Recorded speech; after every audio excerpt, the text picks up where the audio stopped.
الحمد لله نحمده ونستعينه ونستغفره ونؤمن به ونتوكل عليه ونعوذ بالله من شرور أنفسنا ومن سيئات أعمالنا من يهده الله فلا مضل له ومن يضلل فلا هادي له ونشهد أن لا إله إلا الله وحده لا شريك له ونشهد أن سيدنا ونبينا وشفيعنا وحبيبنا وكريمنا ومولانا محمدا صلى الله تعالى عليه وعلى آله وأصحابه وأزواجه وعترته أجمعين وبارك وسلم تسليما كثيرا كثيرا.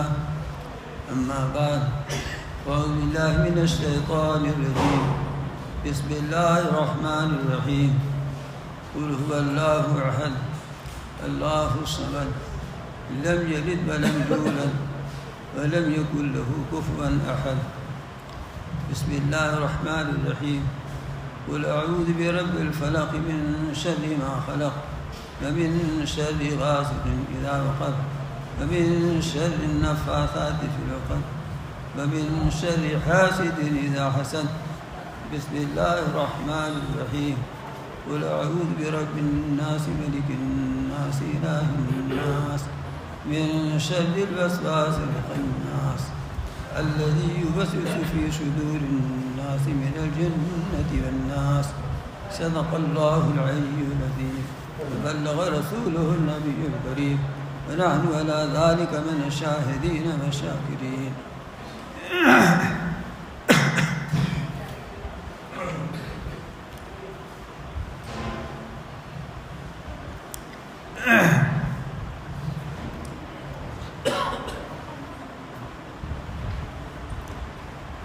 جس طرح کسی کو اپنے بیٹے کی شادی بیٹی کا نکاح کر کے مسرت ہوتی ہے، اپنا مکان عالی شان تعمیر کر کے خوشی ہوتی ہے،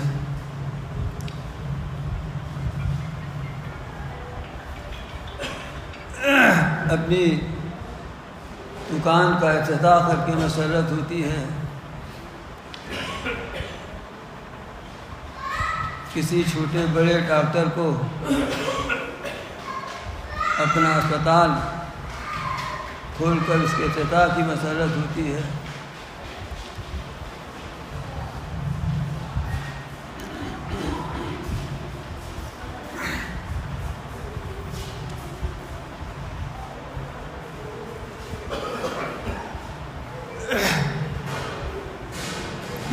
سے زیادہ خوشی ہے. اس لیے کہ ہو سکتا تھا کہ مجھے یہ موقع نصیب نہ ہو پاتا.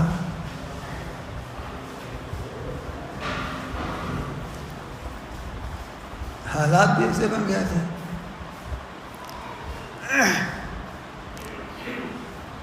اور اب نہیں جانتا اور کوئی نہیں جانتا کہ اب دوبارہ یہ موقع ملے گا یا نہ ملے گا. اس لیے اگر آقا کائنات رب العالمین نے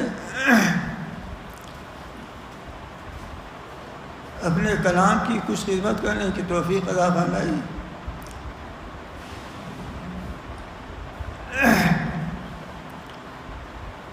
اور رسالت مقدر فرمائی اور ایک حد تک اس کو ایک تکمیل تک پہنچانے کی توفیق مرحمت فرمائی، تو میں نہیں جانتا کہ آپ کو اس کا احساس ہو سکتا ہے نہیں. اس لیے کہ اب لوگوں کے احساسات مختلف چیزوں سے متعلق ہیں.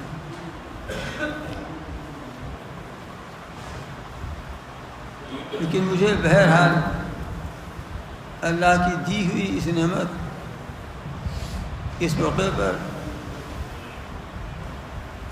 بےحد مسرت ہے.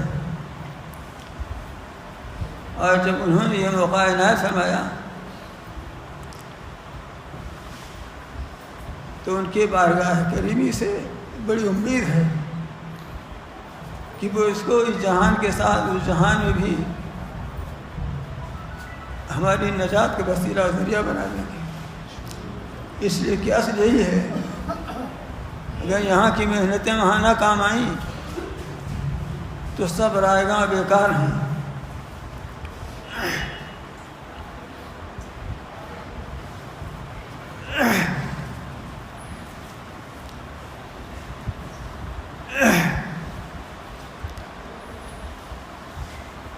دعا کیجیے کہ اللہ تعالیٰ جب تک سانس آ رہی ہے اور زندگی مقدر ہے، اپنی کتاب مقدس کی خدمت کے ساتھ وابستہ رہنے کی توفیق عطا فرماتے رہیں۔ اس وقت میں نے آپ کے سامنے، آپ جانتے ہیں عام طور سے مابلی پڑھے لکھے مسلمان کو بھی یہ آخری 3 صورتیں یاد رہتی ہیں، اور اگرچہ یہ 3 صورتیں مجھے بھی یاد ہیں، اس میں آپ کو بھی کوئی شبہ نہ ہوگا کہ یاد ہے مجھے، کیونکہ پھر میں نے کتاب سامنے رکھ کر تلاوت کی ہے۔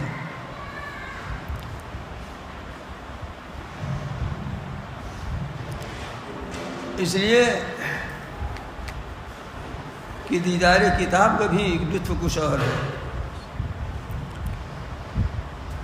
تلاوت کتاب کا لطف کچھ اور ہے، لیکن دیدار کتاب کے ساتھ تلاوت ہو تو اس کا بھی کچھ لطف اور ہے۔ یہ آخر کی جو 3 صورتیں ہیں،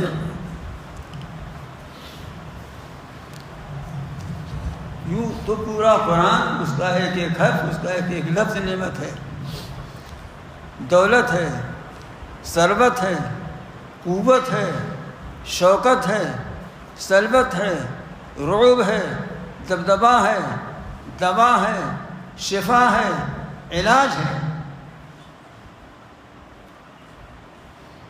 الفاظ کے دامن تنگ ہیں، لیکن اس پورے قرآن میں یہ آخری کی 3 صورتوں کی بھی اپنی ایک الگ نوعیت، ان کا ایک الگ رنگ ہے۔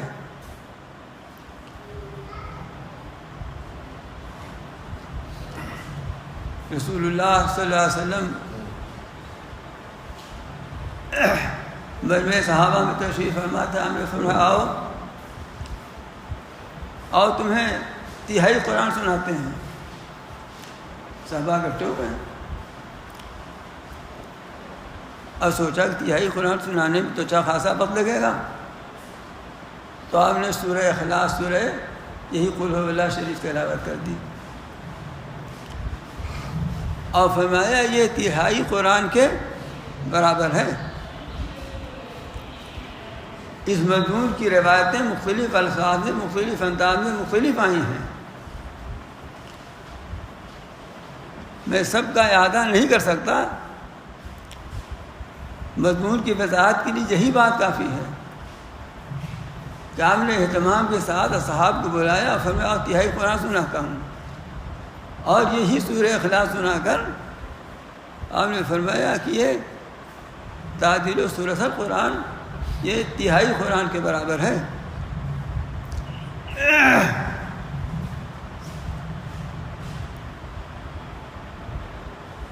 ایک صحابی تھے، امامت کرتے تھے، تو عجیب حالت تھی امام صاحب کی۔ رسول اللہ صلی اللہ علیہ وسلم موجود ہیں، تشریف رکھتے ہیں، مدینے ہی کا واقعہ ہے، تو امامت میں وہ سورہ فاتحہ بھی ہر رکعت میں پڑھتے اور سورہ اخلاص بھی ہر رکعت میں پڑھتے۔ سورہ فاتحہ 2 رکعت میں پڑھی جاتی ہے، لیکن اس کے ساتھ سورہ اخلاص بھی ہر رکعت میں پڑھتے تھے، پھر دوسری صورت میں لاتے تھے۔ تو مقتدیوں کا اعتراض ہوا، سنیے یہ ہمیشہ سے رہا ہے، مقتدی اپنا جلوہ دکھاتے رہتے ہیں، لیکن پہلے کے مقتدی اور مقتدی میں فرق ہے۔ وہ اعتراض حل ہوتا تھا تو مان جاتے تھے، آج والے حل کرنا ہی نہیں چاہتے، اس لیے ان مانتے نہیں ہیں۔ لوگوں نے ان سے کہا بھائی دیکھو یہ آپ کیا کرتے ہیں، سورہ اخلاص بھی پڑھتے ہیں پھر دوسری صورت بھی لاتے ہیں. ایسا کیوں کرتے ہیں آپ؟ ایسا نہ کیا کیجیے. انہوں نے کہا میں تو کروں گا, تمہیں اگر نہیں پسند ہے تو کوئی دوسرا امام مقرر کر لو, لیکن میں ایسے ہی کروں گا. چونکہ وہ ان میں معزز سمجھے جاتے تھے, ان کا احترام تھا, اس لیے لوگ اس پر راضی نہیں ہوئے کہ امام بدل دیں. انہیں رسول اللہ صلی اللہ علیہ وسلم سے جا کے شکایت کی. ہم نے پوچھا بھائی ایسا کیوں کرتے ہیں آپ؟ انہوں نے کہا مجھے اس صورت سے محبت ہے. تو آپ نے فرمایا اس صورت سے تمہاری محبت نے تم کو جنت میں داخل کر دیا.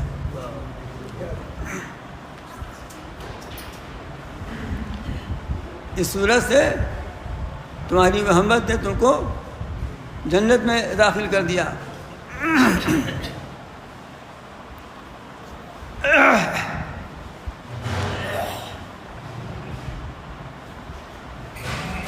بہت سی روایات ہیں, اگر صرف انہی روایات کو بلکہ ان میں سے کچھ کو اور اس سے نکلنے والے فائدوں کو بیان کیا جائے تو آج کی مجلس اس یہ صورت تو ختم ہو جائے گی, لیکن آج پورا بھی کرنا ہے انشاءاللہ. عام طور سے اب تک لوگ سنتے آ رہے ہیں, جو لوگ شروع سے شریک رہے ہیں, کہ ہر صورت کے شروع میں عام طور سے میرا معمول رہا ہے کہ بتاتا رہا ہوں کہ اس صورت کا نام یہ اس لیے ہے کہ اس صورت میں یہ لفظ آیا ہے فلاں آیت میں, یا اس صورت میں یہ مضمون بیان کیا گیا ہے اس لیے ہے. لیکن اس صورت کا نام سورۃ الاخلاص ہے, سورہ اخلاص. قل هو اللہ کی سورت جو ہے اس کا نام سورہ اخلاص ہے, لیکن اس میں اخلاص کا لفظ کہیں آیا نہیں ہے.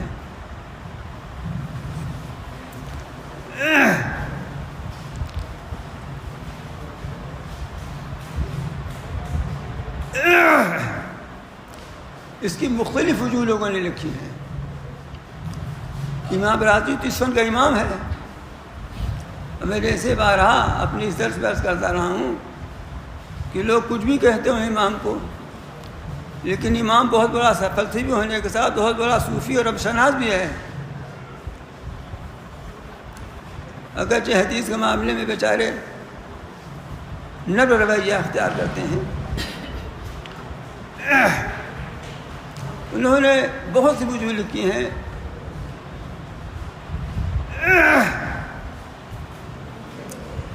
ایک تو اس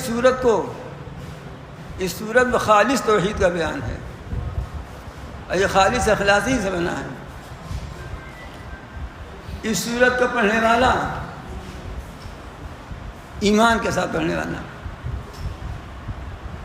جہنم سے خلاصی پاتا ہے, جہنم سے نجات پاتا ہے.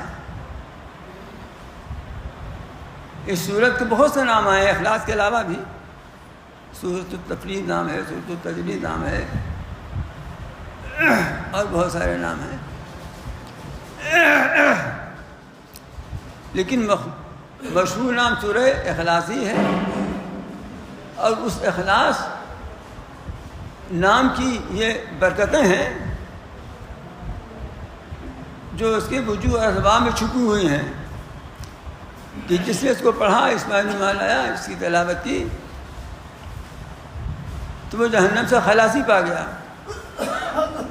دل میں خلوص کے ساتھ اس کے اللہ کی محبت جاگزی ہو گئی, اللہ کی محبت دل نشین ہو گئی.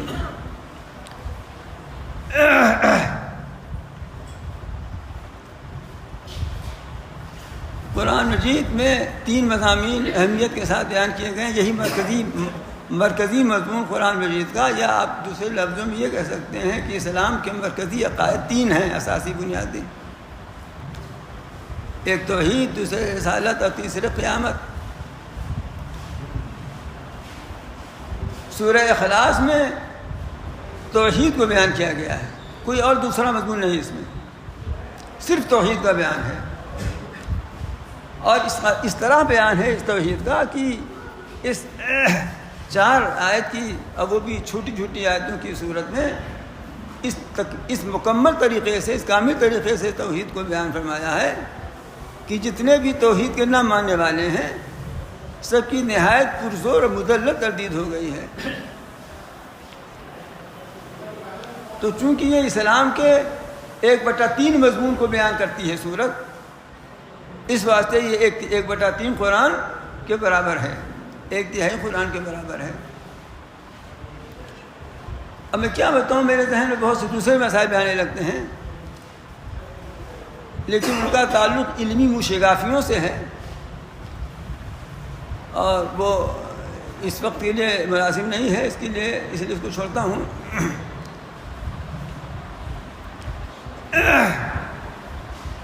مشرکین نے رسول اللہ صلی اللہ علیہ وسلم سے پوچھا تھا کہ انصر لنا ربک، یا آپ جو اللہ میاں ایک ہی اللہ کو عبادت، ایک ہی اللہ کی عبادت کو، ایک ہی ان کا نسب بیان کیجیے ذرا، حسب نسب کیا ہے ان کا۔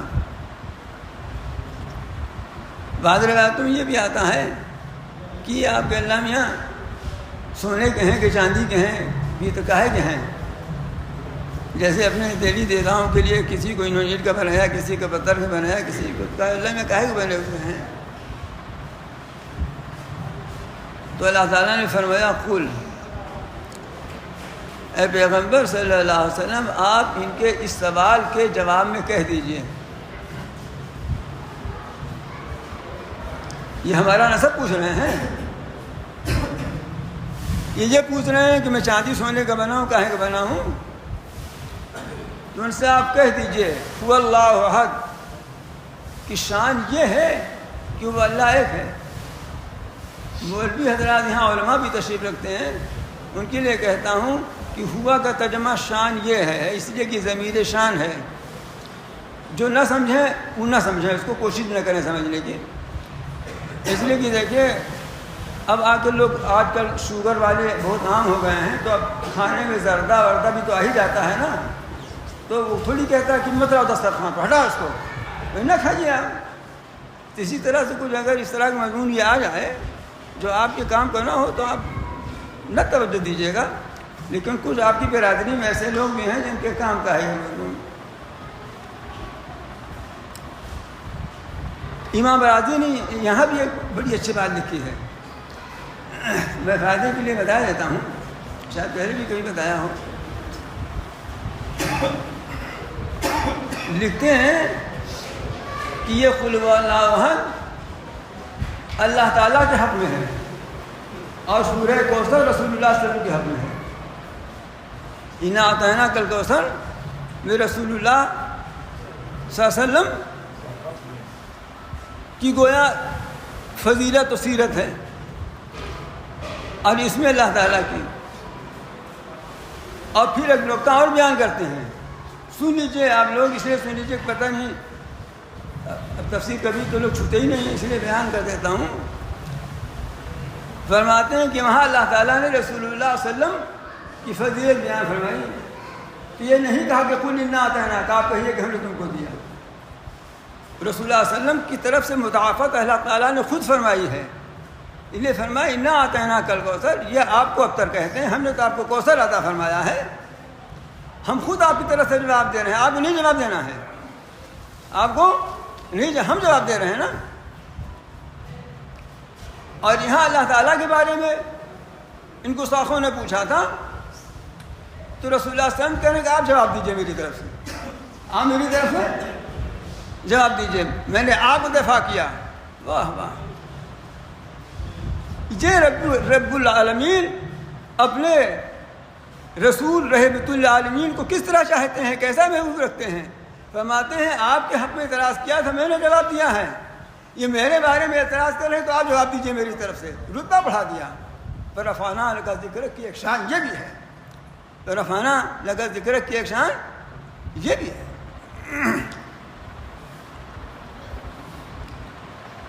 تو قل هو اللہ احد، آپ کہہ دیجئے کہ وہ شان یہ ہے کہ اللہ ایک ہے۔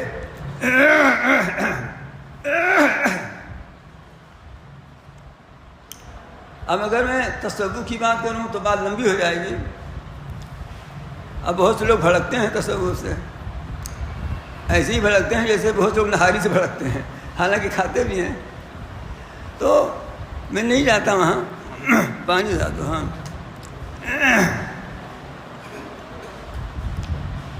اللہ ایک ہے. دیکھیے حفیظ عالمگیری نے کہا تھا کہ ابھی اردو میں پیدا وہ روانی ہو نہیں سکتی زبان پہلوی کی ہم زبانی ہو نہیں سکتی. پہلوی زبان فارسی زبان کا ایک لہجہ ہے.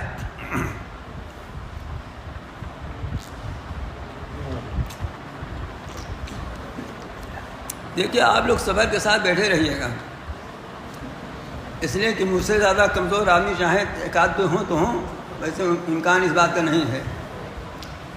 اس لیے جب میں صبر سے بیٹھا ہوں تو آپ بھی بیٹھے رہیے گا، جلدی نہ بجائیے گا. اب بہرحال سب کھاتے پیتے گھر کے لوگ ہیں، کھا پی کے آئے ہیں، تو ایسا نہیں کہ بھوک بھی لگ جائے. انہوں نے یہ کہا ہے کہ اردو زبان ابھی فارسی کی برابری نہیں کر سکتی. اور عربی زبان تو آپ نے سنا، آپ نے کہ عربی زبان کی کیا فضیلت ہے. تو جب اردو زبان فارسی کی برابری نہیں کر سکتی تو عربی کی برابری کیسے کرے گی؟ سمجھے آپ نا. اس لیے ہماری مجبوری یہ ہے کہ ہم احد کا ترجمہ بھی ایک کرتے ہیں، واحد کا ترجمہ بھی ایک کرتے ہیں. اگر هو اللہ احد کے بجائے هو اللہ واحد ہوتا تو بھی یہی ترجمہ کرتے کہ وہ اللہ ایک ہے، احد ہے تو بھی یہی ترجمہ کرتے ہیں کہ اللہ ایک ہے. لیکن یہ ایسی نازک اور دقیق اور لطیف اور پرحکمت زبان ہے کہ واحد احد میں فرق ہے. واحد تو یہ ایک یہاں ہے نا، یہ ایک مجمع ہے، دو مجمع ہے. ایک مجمع ہے، لیکن دیکھیے اس کے کتنے اجزاء ہیں، جتنے بیٹے ہیں سب اس کے جز ہیں نا. تو یہ واحد ہے لیکن احد نہیں ہے.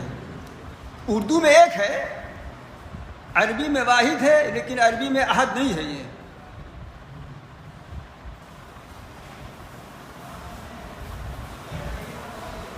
واحد وہ ہے جو کسی ایک اکائی پر مشتمل ہو، احد وہ ہے جو ہر طرح سے ایک ہے. ہر طرح سے ایک کا مطلب یہ ہے کہ اس کے اندر جز نہیں ہے، کوئی اجزاء ہے ہی نہیں ہے.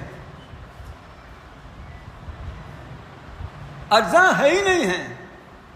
دنیا میں کوئی بھی چیز ایسی نہیں ہے، جو ٹھوس سے ٹھوس چیز بھی ایسی نہیں ہے کہ اس کے اندر وہ اجزاء نہ ہوں.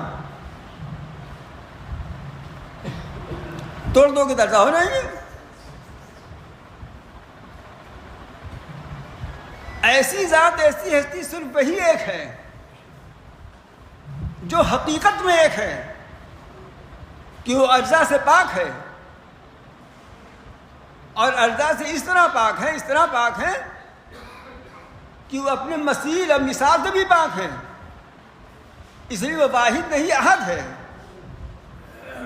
واحد بھی کہہ دیجیے آپ اس کو، ناراض نہیں واحد کہنا، قرآن مجید میں آیا ہے لیکن وہاں بھی اسی معنی کر آیا ہے.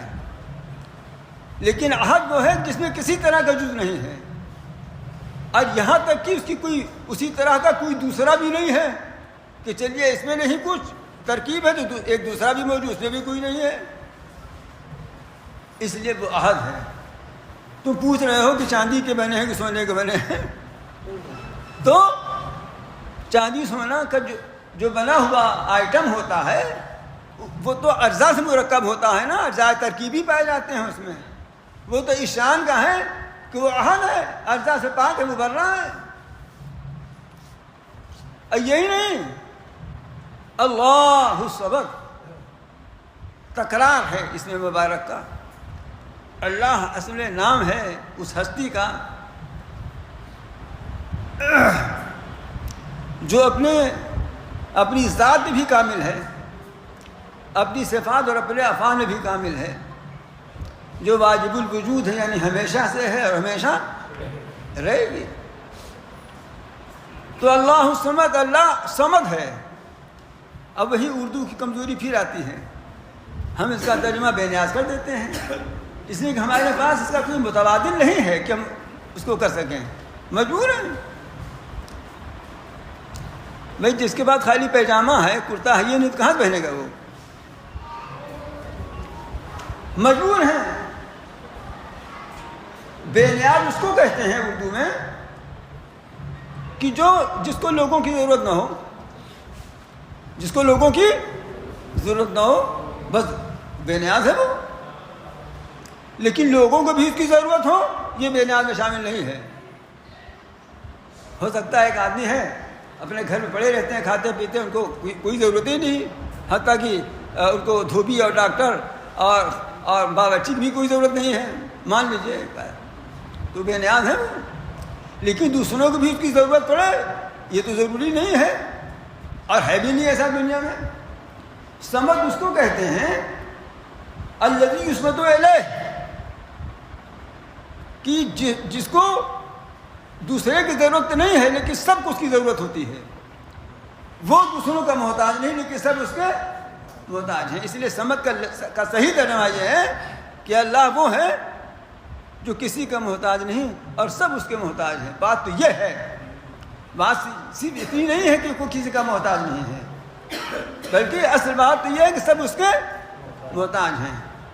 اس کی بے احتیاجی کا تو یہ عالم ہے، اس کی بے احتیاجی کا یہ عالم ہے کہ وہ بیوی کا بھی محتاج نہیں ہے، لڑکے اور لڑکی کا اولاد کا بھی محتاج نہیں ہے، اپنے معاون اور مددگار کا بھی محتاج نہیں ہے. چنانچہ اسی قرآن مجید نے ایک جگہ ارشاد فرمایا جہاں اپنی نصرت نازل فرمانے کا تذکرہ فرمایا کہ ہمیں تیرے فرشتوں سے آپ کی مدد کر رہے ہیں، لیکن ساتھ ہی یہ کہہ دیا کہ یہ تو آپ کی اطمینان خاطر کے لیے ہے، ورنہ ہم مدد کرنے میں فرشتوں کی محتاج نہیں کہ ان کو بھیجتا مدد کریں آپ کی.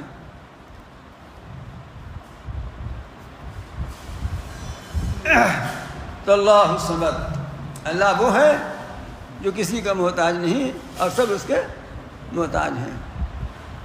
لم یلد ولم یولد، تم نسب پوچھ رہے ہو، نسب تو اس کا ہوتا ہے کہ جس کا کوئی باپ ہو، جس کی کوئی ماں ہو، جس کے دادا ہوں، اوپر چلا جا رہا ہو سلسلہ، پھر اس کے بھی کوئی اولاد ہو.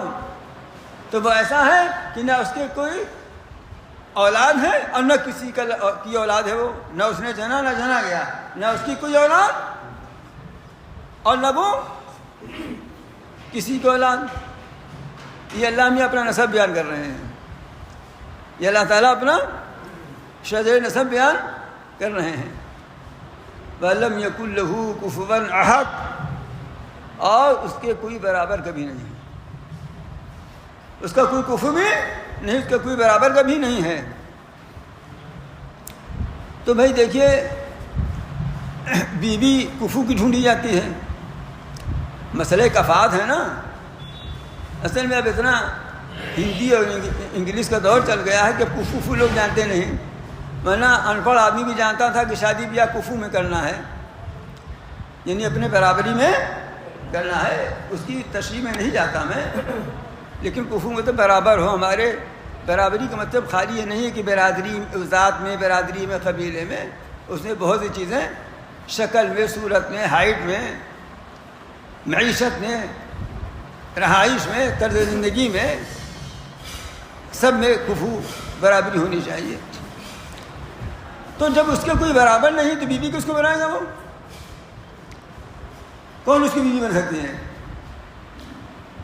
اور جب اس کے کوئی برابر نہیں، اس کا باپ کہاں سے ہو جائے گا؟ اب بیٹا بھی تو باپ کا برابر ہی ہوتا ہے، تو بیٹا کہاں سے ہو جائے گا؟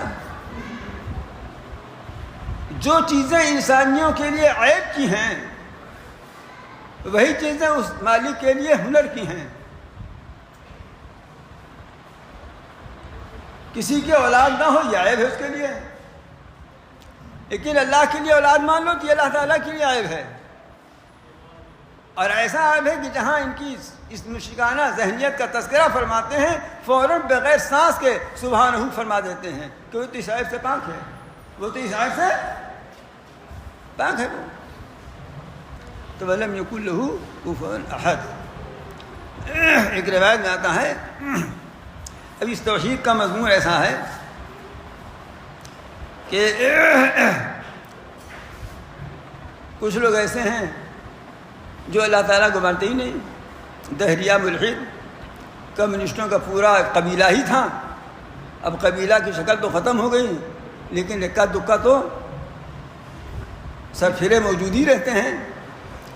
مانتے نہیں اللہ میاں کو، تو ان کا رد کر دیا خوب اللہ، اللہ ہے موجود۔ کچھ لوگ مانتے ہیں تو ایک نہیں مانتے، کئی مانتے ہیں تو احد بھی کہہ دیا کہ وہ ایک ہی ہے، کئی نہیں ہے۔ کچھ لوگ ایک ہی مانتے ہیں، لیکن یہ ان کا خیال ہے کہ اللہ میں اکیلے سب کام کیسے کریں گے۔ کچھ ان کی کیبنٹ کے ممبران بھی ہوں گے۔ چنانچہ فلاسفہ یونان نے تو بہت بڑا تماشا کیا تھا، اب میں وہ تماشا آپ کے سامنے نہیں رکھوں گا،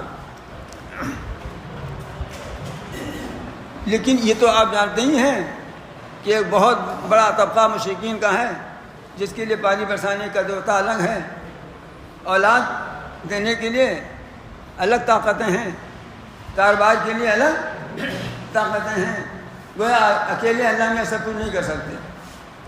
تو بتا دیا اللہ سمجھ، وہ ان سب کاموں میں کسی کا محتاج تھوڑی ہے کہ یہ لوگ آئیں گے تو ہم ایک کام کرا پائیں گے، وہ تو ایسا ہے کہ سب اسی کے محتاج ہیں۔ اور کچھ لوگ آگے بڑھے کہ یہ بھی مان لیا، لیکن انہوں نے کہا نہیں ایسا نہیں ہے، اللہ میں کوئی اولاد بھی ہے۔ جیسا کہ مشرکین کے بعض قبائل کہتے تھے کہ فرشتے بنات اللہ، اللہ کی بیٹیاں ہیں۔ عیسائیوں کا ایک بڑا طبقہ اس کا قائل ہے، بلکہ سبھی اس کے قائل تو سبھی ہیں کہ عیسیٰ علیہ السلام ابن اللہ ہیں۔ یہودیوں کے بعض قبائل حضرت عزیر کے ابن اللہ ہونے کے قائل ہیں۔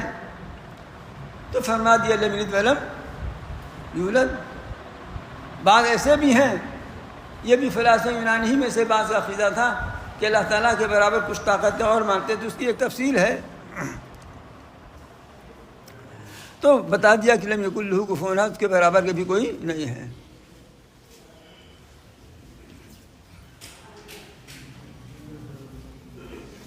انورٹر بھی چالو ہو جائے گا، رک جاتا ہے، اوپر خواتین بھی ہیں نا، اس لیے تھوڑا صبر کر لیجیے آپ لوگ۔ ارے آج کل لوگ تو بہت صبر کرتے رہتے ہیں، یہاں اتنا صبر کرا رہا ہوں۔ کیوں ابھی جی کرتے ہیں نا صبر؟ ناشتہ نہیں ملا صبر کیے بیٹھے ہیں، ڈانٹ بھی پڑ جاتی ہیں کبھی کبھی، یہ تو میں نے تھوڑا صبر کرا دیا آپ کو تاکہ ان کو بھی آواز پہنچتی رہے۔ تو لم یکن لہ کفوا احد میں ان کی ایسے برابری کا خیال رکھنے والوں کی بھی ترتیب، ان کی بھی ترتیب فرما دی۔ اب میں آپ کو بتا رہا ہوں کہ اس کے بعد جو معوذتین دو صورتیں آ رہی ہیں، ان کے ساتھ قل هو اللہ کا بھی شمول ہے۔ بعض روایتوں میں تو صرف ان کا ذکر ہے، لیکن کئی روایتوں میں یہ بھی ہے کہ ان تین صورتوں کو جو شخص صبح شام پڑھ لے، ایک روایت میں ہے کہ جو شخص سورہ اخلاص اور قل اعوذ بالفلق اور قل اعوذ بالناس، تین صورتوں کو جو شخص صبح شام پڑھ لے تو یہ ان کے لیے کافی ہے۔ اور ایک روایت یہ ہے کہ ہر بلا مصیبت ان کے لیے یہ کافی ہیں۔ چنانچہ بعض صحابہ سے آپ نے تاکیدیں یہ فرمایا کہ اس کو پڑھ لیا کرو، اور صحابہ کرام کا عام طور سے معمول یہ تھا کہ اس کو پڑھ لیا کرتے تھے۔ صبح شام پڑھنے کا معمول، یہ دیکھیے دو چیزیں ہیں، ایک یہ صبح پڑھ لیا اور شام کو پڑھ لیا، اور ایک معمول یہ ہے کہ بستر پر جب جائے تو پڑھ لے۔ دونوں طرح کی روایتیں ہیں۔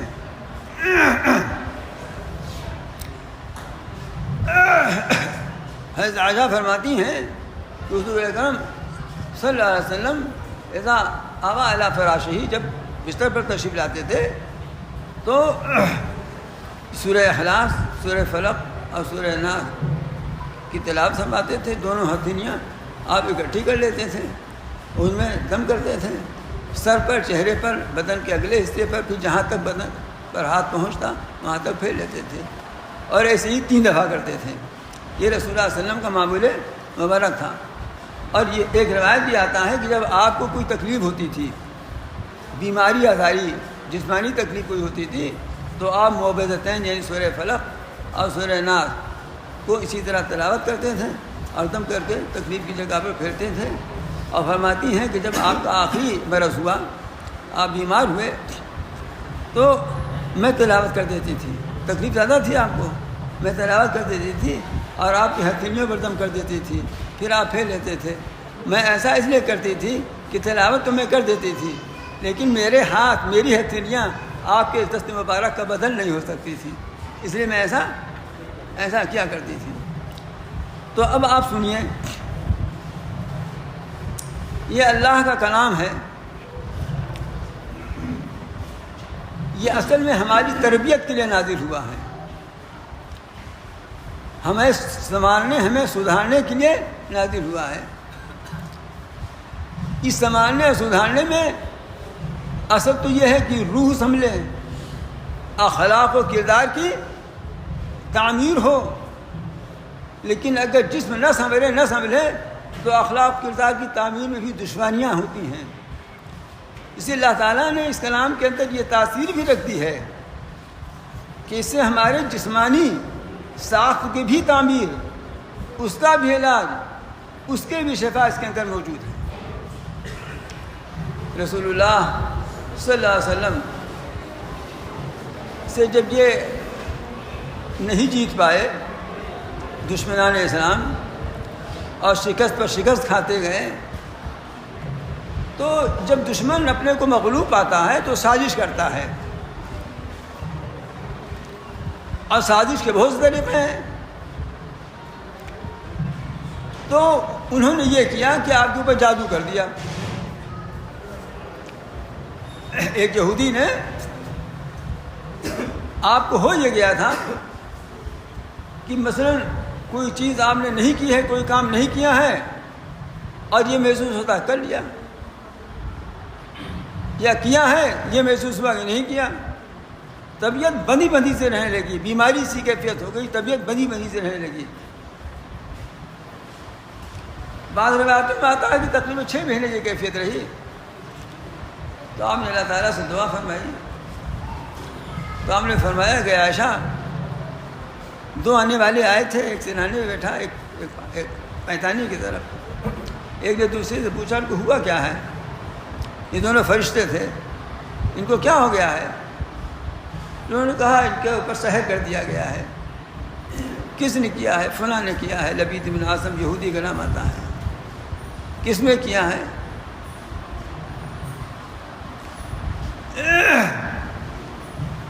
کنگھی کے دندانوں میں، فلاں بیر درمان نام کا کنواں تھا، وہاں پر اس نے پتھر کے نیچے دبا کے رکھا ہے اس کو۔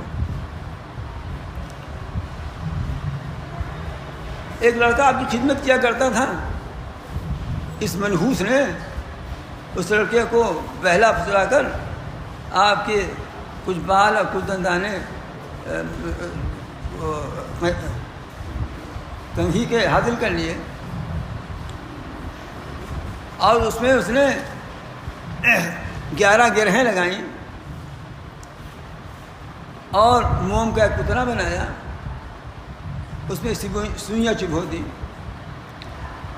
پھر اس کو اس نے کھجور کا پھل جس غلاف میں ہوتا ہے اس میں رکھا، اور اس میں رکھ کر اسی کنویں میں لے جا کر نیچے پتھر کے نیچے دبا دیا اس نے۔ اس کی وجہ سے یہ اثر آپ کے اوپر ہوا۔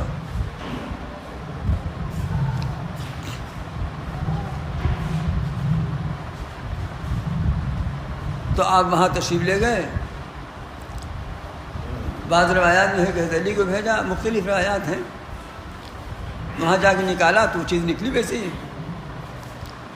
اور یہ دونوں صورتیں ایک ساتھ نازل ہوئیں اس وقت۔ دونوں صورتوں میں 11 آیتیں ہیں، سورہ فلق میں 5 آیتیں ہیں، سورہ ناس میں 6 آیتیں ہیں، 5 6 11 آیتیں ہیں۔ روایات میں ہے کہ آپ ایک آیت تلاوت کرتے جاتے تھے اور ایک گرہ کھلتی جاتی تھی، اور جیسے جیسے گرہیں کھلتی تھی آپ کا جسم ہلکا ہوتا جاتا تھا۔ جب ساری گرہیں کھل گئیں تو آپ کا جسم ایسی ہی ہلکا ہو گیا جیسے کوئی جکڑا ہوا ہو اور کھل جائے۔ یہاں ایک بات اور سن لیجیے، کام آئے گی۔ کچھ لوگوں پر عقل کا غلبہ ہوتا ہے، دیکھیے 3 چیزیں ہیں، ایک خواہشات ہیں، ایک عقل ہے اور ایک شریعت ہے۔ تینوں پر عمل کرنے کی ایک ترتیب ہے۔ کھانا کھانے کی خواہش ہوئی، واقعی بھوک لگی ہوئی ہے تو اس خواہش کو پورا کیجیے حلال اور جائز طریقے سے، اتنا ہی کھائیے جتنا ہضم بھی ہو جائے۔ لیکن اگر خواہشات کجروی کی طرف لے جا رہی ہیں تو عقل کا استعمال کیجیے، جو عقل کہے وہ مانیے۔ مثلا سردی ہے، نزلہ ہے، زکام ہے، جکڑا ہوا ہے سینہ، اور خواہش یہ کہہ رہی ہے، جی چاہ رہا، گرمی بھی چونکہ ہے، جی چاہ رہا ہے کہ آئس کریم کھا لیں، روح افزا کا شربت پی لیں خوب ٹھنڈا ٹھنڈا، اور عقل کہہ رہی کہ نہ ایسا نہ کرو نقصان ہو جائے گا۔ یہاں خواہش پر عمل نہیں کرنا چاہیے بلکہ عقل پر عمل کرنا چاہیے۔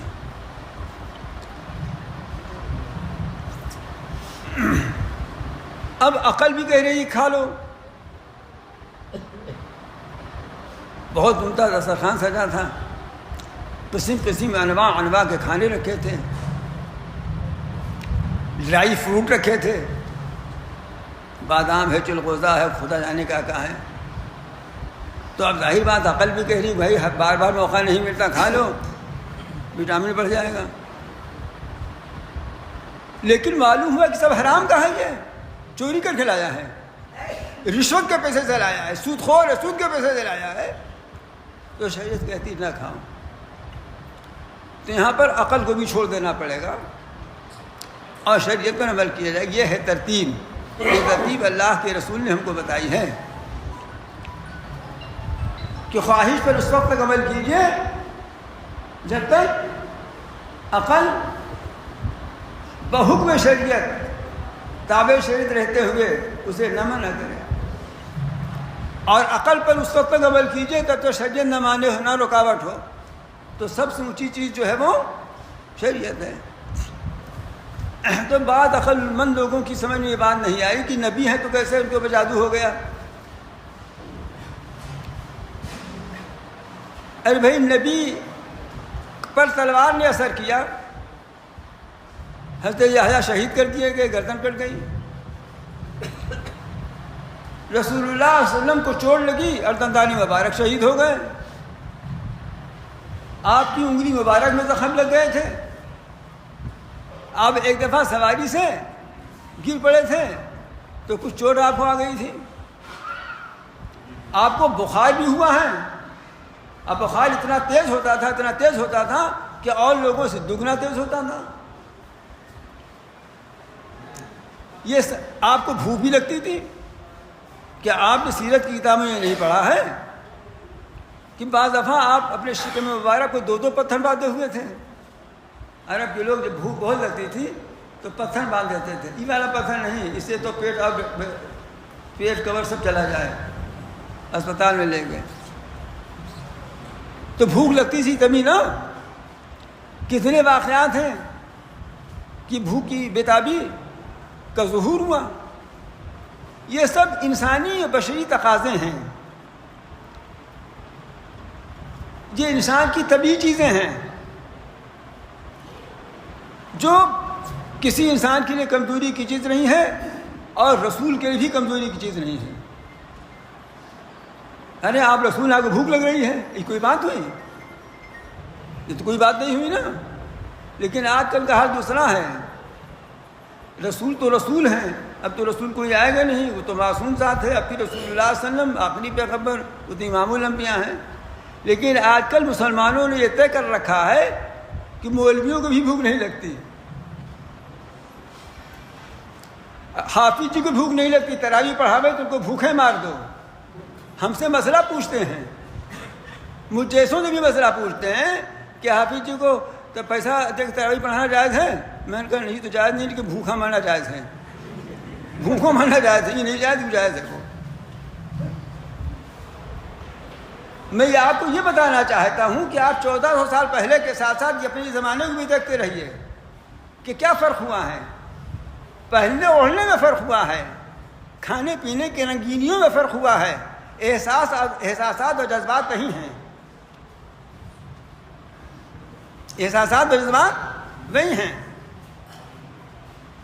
تو دیکھیے ایک تو یہ ہے کہ جیسے تلوار مار دی تو پیغمبر پر اثر ہوا اس کا، لیکن تلوار دکھائی دیتی ہے. اور ایک یہ ہے کہ کچھ چیزیں ایسی جو دکھائی نہیں دیتی لیکن اثر وہی کرتی ہیں. تو جادو ٹونا ٹوٹکا ایسی ہی چیزیں ہیں. یہ بھی اسباب ہیں، اسباب سے ہٹی ہوئی چیزیں نہیں ہیں. نہیں دکھائی دیتی، تلوار اور بندوق کی گولی دکھائی دیتی ہے اس لیے معلوم ہے ان کو لگ گئی. یہ اس کا اثر ہمیں نہیں دکھائی دیتا. آخر کھودا تو نکلا نا وہاں سے کنویں سے، وہ تب دکھائی دے گیا نا، لیکن اس کا اثر تو نہیں دکھائی دے. اس کا اثر بھی دکھائی دے گیا لیکن اس اثر کس طرح کر رہا ہے وہ نہیں دکھائی دیا. بات سمجھ شریف میں آ رہی ہے؟ اس لیے جادو کا اثر کسی پیغمبر پر ہو جانا، یہ بھی جو کہا جاتا ہے نا حافظوں کے اوپر جادو کا اثر نہیں ہوتا، یہ بھی غلط مشہور ہے، بالکل غلط مشہور. جب رسول پر ہو سکتا ہے تو حافظ جی کہاں کے ہو گئے یہ کہ ان کو اثر نہ ہوگا؟ سمجھے حافظ جی؟ اس لیے مولویوں کی ضرورت آپ کو بھی ہے، سمجھے رہیے. تو وہ اثر ہوتا ہے، دکھائی نہیں دیتا. اس کی ایک ظاہری مثال بھی دیکھ لیجئے. مثلا کسی نے آپ کو زور سے گالی دی، کھڑے ہو کر سب نے سنا تو آپ کو غصہ آیا، سب نے سنا نا. لیکن کسی نے کان میں آپ کے آ کے کہا ذرا کی بات کہنی آیا، آپ بہت گندی گالی چپکے سے دے دی، آپ کی ملا اٹھے تو کسی نے نہیں دیکھا نا، تو اثر ہوا کہ نہیں ہوا؟ تو یہ ایک مثال ہے اس بات کی. اس طرح کی مثالیں اگر سامنے رکھیے تو یہ بات سمجھ میں آ جائے گی کہ سحر کا اثر ہونا. اور پھر صحیح روایات سے ثابت ہے. یہ جو میں روایات آپ کو سنا رہا ہوں یہ صحیح روایات ہیں اور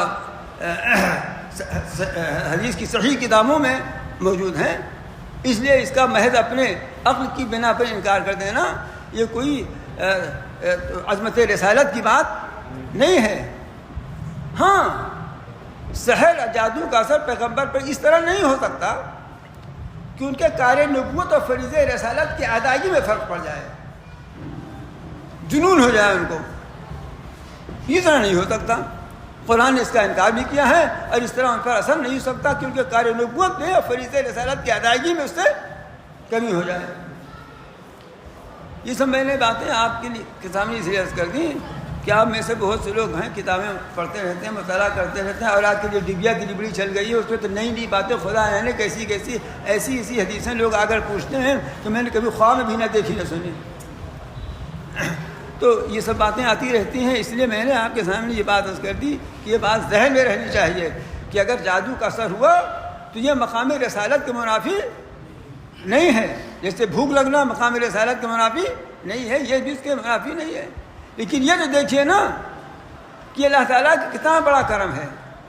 رسول اللہ صلی اللہ علیہ وسلم کے ساتھ جو حوادث اور واقعات پیش آئے اور اس کے نتیجے میں وہاں سے جو کچھ ملا وہ سب قیامت تک کے لیے ہمارے لیے رحمت اور نعمت اور علاج اور شفا اور ہدا ہے کہ اسی کے نتیجے میں ہم کو یہ دو صورتیں مل گئی. یہ دونوں صورتیں ایک ساتھ نازل ہوئی ہیں. اسی لیے معوذتین کہا جاتا ہے واو کے کسرے کے ساتھ. ویسے بعض محققین نے لکھا ہے کہ واو کے فتحے کے ساتھ بھی جائز ہے.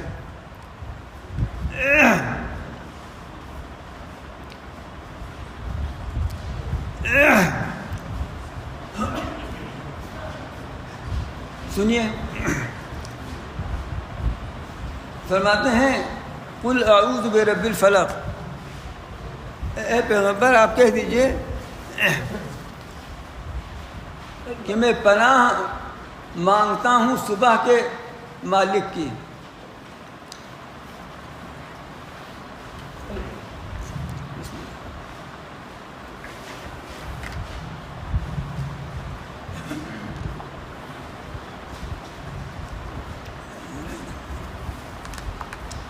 میں پناہ مانگتا ہوں صبح کے مالک کی، جس کی پناہ میں جا رہے ہیں. یہاں پر صرف اس کی ایک صفت ذکر کی ہے، اور جن جن چیزوں سے پناہ مانگ رہے ہیں وہ ایک تو عام ہے اور اس کے بعد 3 مخصوص ہیں. جو عام ہے وہ یہ کہ ان تمام چیزوں کی برائی سے پناہ مانگتا ہوں جس کو اس نے پیدا کیا ہے. حافظ جی، جس کو اللہ تعالیٰ نے پیدا کیا ان تمام چیزوں کی برائی سے، نہیں اگر کسی کی بیوی کھٹکھٹی ہے تو اس کو بھی تو اللہ نے پیدا کیا ہے نا، اس کی برائی سے بھی پناہ مانگتا ہوں. اگر کسی کا شوہر چڑھا ہے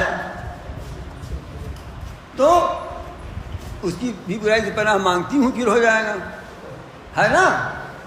دیکھیے میں کیسی بات بتا رہا ہوں، میں تعبیر کے نسخے آپ لوگوں کو بتا رہا ہوں. یہ آپ کے لڑکوں اور لڑکیوں اور خود آپ حضرات جو بدھ جیبی لوگ بیٹھے ہیں ان کے لیے کیسا عجیب غریب نسخہ آپ کے سامنے پیش کر رہا ہوں، بغیر کسی فیس کے. کوئی فیس نہیں ہے. آج کل تو کسی معمولی ڈاکٹر کے پاس آ جائیے تو اگر فیس نہ لے گا تو 1500 کی دوا دے گا، ورنہ یہ کہ 500 600 700 فیس لے لے گا. بات آئی سمجھ میں نا. لیکن یہاں چونکہ مفت کی دولت بڑھ رہی ہے اس لیے پتہ نہیں آپ اس کی قدر کریں گے کہ نہ کریں گے. کریں گے تو فائدہ آپ کو ملے گا، آپ کے گھر والوں کو ملے گا. نہ کریں گے تو مجھے کہنے بتانے کا ثواب انشاءاللہ میرا پکا ہے، اللہ نے چاہا تو. باقی آگے آپ جانیے.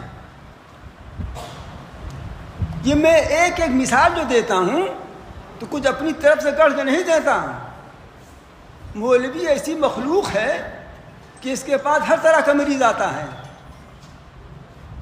چپراسی بھی اپنا روگ لے کر آتا ہے، سر بالا بھی اپنی بیماری لے کر آتا ہے. بیوی بھی روتی پیٹتی جاتی ہے اور شوہر بھی چلاتا چیختا آتا ہے. یہ مولوی مخلوق ہی ایسی ہے. کیوں سالی صاحب آپ بہت تعجب دیکھ رہے ہیں مجھ کو؟ ارے میں صحیح بات کہہ رہا ہوں نا. تو فرماتے ہیں آپ کہیے کہ میں پناہ مانگتا ہوں صبح کے مالک سے، تمام ان چیزوں کے شر سے جن کو اس نے پیدا کیا ہے. صبح کے مالک جن کو پیدا کیا ہے، تمام چیزیں آ گئی اس کے اندر. انہی تمام چیزوں میں میں نے شوہر بیوی والا بھی آپ کو ایک چبھتی ہوئی رگ کو چھیڑا ہے میں نے. مفسرین لکھتے ہیں کہ صبح کے مالک کی صفت کیوں بیان کی؟ اس لیے بیان کی کہ صبح کے وقت اجالا ہوتا ہے، اجالے کے وقت تکلیفیں مسائل مصیبتیں دور ہوتی ہیں.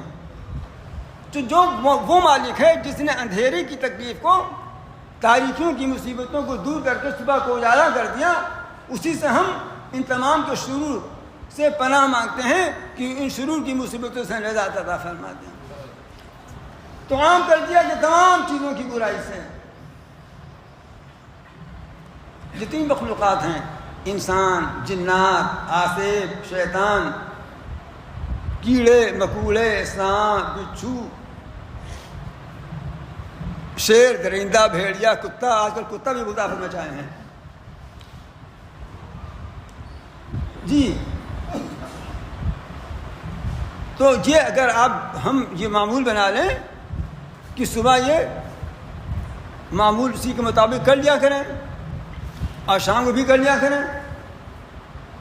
تو معلوم ہوا کہ ہم نے تمام مخلوقات جس میں یہ سب چیزیں آ گئی جن کا نام میں نے بھی لیا ہے، اور اگر نام نہیں لگیں گے سارا اسی میں ختم ہو جائے گا. سب کا نام بھی مجھے نہیں آتا. لیکن اس عام چیزوں کے شر سے پناہ کے بعد 3 خاص چیزوں کا الگ سے ذکر فرمایا، جبکہ وہ 3 چیزیں اس میں داخل تھیں. ان 3 چیزوں کی برائی کی خصوصیت کی وجہ سے. جیسے حافظ جی ہم سے کہیں کہ آپ آئیے گا جاتے وقت گھر ہمارے تو میں آپ کو کچھ کھلاؤں پلاؤں گا، تو اتنے میں تو مولوی جانے والا نہیں ہے. اب انہوں نے بتا دیا گا آئیے ہم بہت اچھا آئٹم رکھے ہیں، دلی سے منگایا ہم نے، اور یہ فالودہ ہے اور وہ اور اب بھائی کیا کیا جو بتا دیں تو یہ ہے. تو اب ظاہر بات ہے کہ توجہ میری ہو جائے گی. اگر گھر نہ بھی معلوم ہوگا تو پوچھتے پوچھتے پہنچنا کسی فالودہ بھی ہے، آلودہ بھی ہے، اور خدا نے کہا ہے نا. تو عام میں تو سب آ گیا تھا نا، لیکن کچھ خاص چیزوں کو بھی ذکر کر دیا اس لیے کہ ان کی کوئی خصوصیت تھی. سنیے وہ خاص چیزیں کیا ہیں. فرماتے ممی شر غاسق اذا وقم، اور اندھیری رات کی برائی سے پناہ مانگتا ہوں جب کہ وہ چھا جائے. رات جب شروع ہوتی ہے اور دھیرے دھیرے رفتہ رفتہ اندھیری چھانے لگتی ہے، سمٹ جاتا ہے اندھیرا، تو اس کی برائی سے اس لیے کہ یہ صورتیں نازل ہو رہی ہیں سحر جادو کے اثر کو ظاہر کرنے کے لیے، اور یہ ٹونا ٹوٹکا کرنے والے، یہ جادوئی عمل کرنے والے عام طور سے رات ہی میں یہ عمل کرتے ہیں،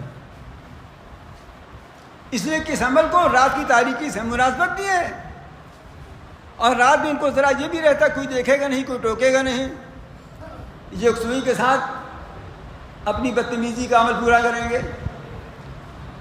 تو اس لیے اس کے بعد خصوصیت کے ساتھ رات کا ذکر فرمایا کہ رات کے اندھیرے سے، اندھیری رات سے جب کہ اندھیرا چھا جائے۔ اور پھر دوسری چیز جس کو خصوصیت کے ساتھ ذکر فرمایا وہ یہ کہ اور گروہوں میں پھونک مارنے والیوں کی برائی سے۔ میں نے ابھی آپ کو بتایا تھا کہ 11 گرہیں لگائی تھیں، گانٹھ 11 گرہیں تانت میں لگائی تھیں، تو گروہوں میں پھونک مارنے والیوں، لبید بن اعظم جو یہودی تھا اس کی لڑکیاں بھی اس عمل میں شامل تھیں۔ عورتوں کو ٹونا ٹوٹکا وغیرہ کرنے میں اس میں زیادہ تاثیر ہوتی ہے۔ اس کی وجہ یہ ہے کہ ان کے اندر قبولیت کا اثر بہت زیادہ ہے، ان کو یکسوئی بھی جلدی حاصل ہو جاتی ہے۔ دیکھیے آج کل لڑکیاں دناتن پاس ہو رہی ہیں، لڑکے معلوم ہوا فیل، بہت ہوا بہت کودے اچھلے تو 62 نمبر، لڑکیاں 95، ٹاپ آ رہی ہیں لڑکیاں، دناتن نوکری مل رہی ہے۔ تو کہتے ہیں لڑکیاں بہت پڑھ رہی ہیں بھائی، لڑکے پیچھے ہیں۔ اس کی وجہ یہ ہے کہ لڑکیوں کو یکسوئی جلدی حاصل ہو جاتی ہے، جب پڑھتی ہیں وہ تو پڑھتی ہیں، یکسوئی کے ساتھ پڑھتی ہیں، جب ٹونا ٹوٹکا کرتی ہیں تو وہ بھی یکسوئی کے ساتھ کرتی ہیں۔ ارے یہ حضرت جناب جو ہیں ان کو یکسوئی جلدی، ان کی نیت کبھی پتنگ میں لگی ہے، کبھی اس گلی میں لگی ہے، کبھی اس گلی میں لگی ہے، ان کو یکسوئی کا اب جب اگر یہ بھی کمر ہمت باندھنا یکسوئی پہ لگ جائیں تو پھر ایسا نہیں ہے، یہ آگے بڑھ جائیں گے، پھر یہ آگے بڑھ جائیں گے۔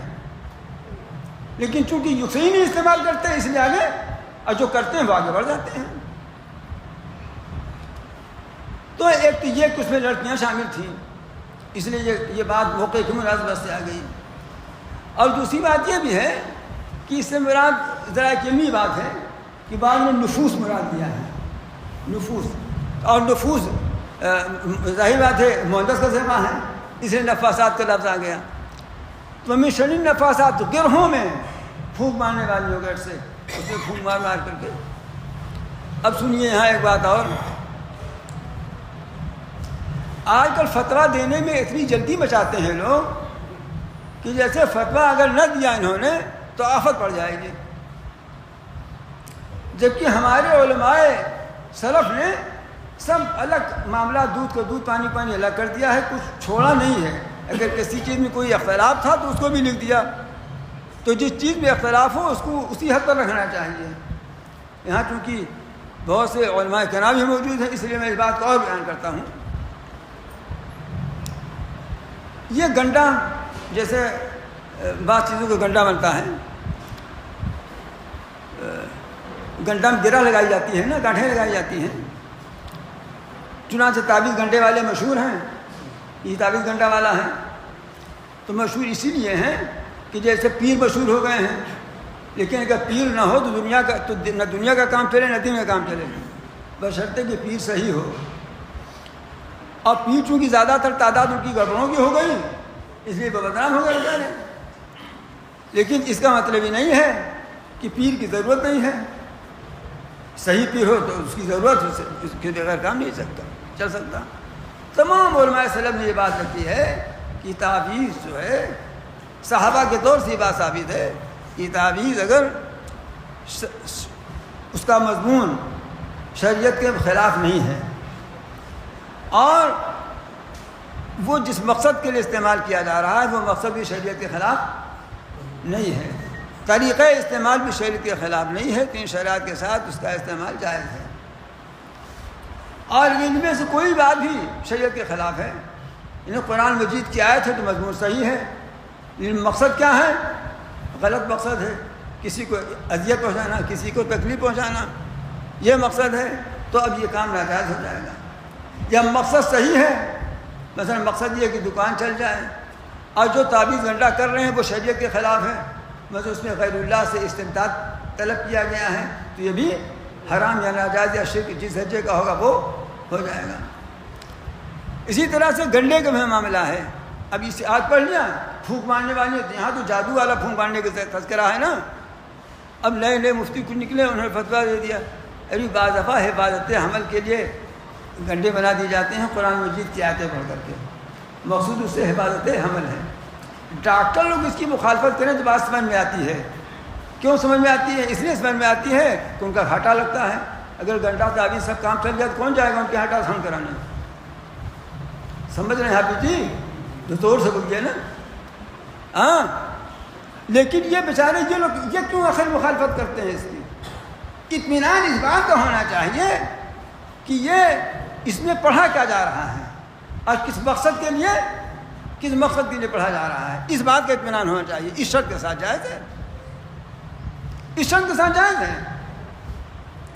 یہ سب علماء نے لکھ دیا ہے. اب کسی نے صرف ایک جماعت کی کتاب دیکھی اور سمجھا کہ ہم بہت بڑے علامہ ہو گئے کہ انہوں نے یہ لکھ دیا، ارے بھائی دوسرے بھی اسی درجے کے اور بھی علماء موجود ہیں نا، علماء سلف میں اس سے بھی بڑے درجے کے علماء، اس کو بھی دیکھ لو نا، پھر درمیان والا بھی دیکھ لو نا، تب کوئی رائے قائم کرنی چاہیے. اور پھر ایسے مسائل میں جس میں علماء سلف سے اس طرح سے کئی رائیں چلی آ رہی ہوں، خود ان کا معاملہ یہ تھا کہ اس میں وہ تشدد نہیں برتا کرتے تھے. تو دوسری چیز یہ ہو گئی. لیکن بات سنیے، یہ سب میں بات جو کر رہا ہوں جائز ہونے کی کر رہا ہوں، لیکن ہر جائز کام کرنا ضروری نہیں ہے. ہر جائز کام کرنا ضروری نہیں ہے. صرف اتنا ہے کہ اگر ضرورت پڑ جائے، مجبوری ہو جائے تو اس جائز کام کو کر لو تو گناہ نہ ہوگا.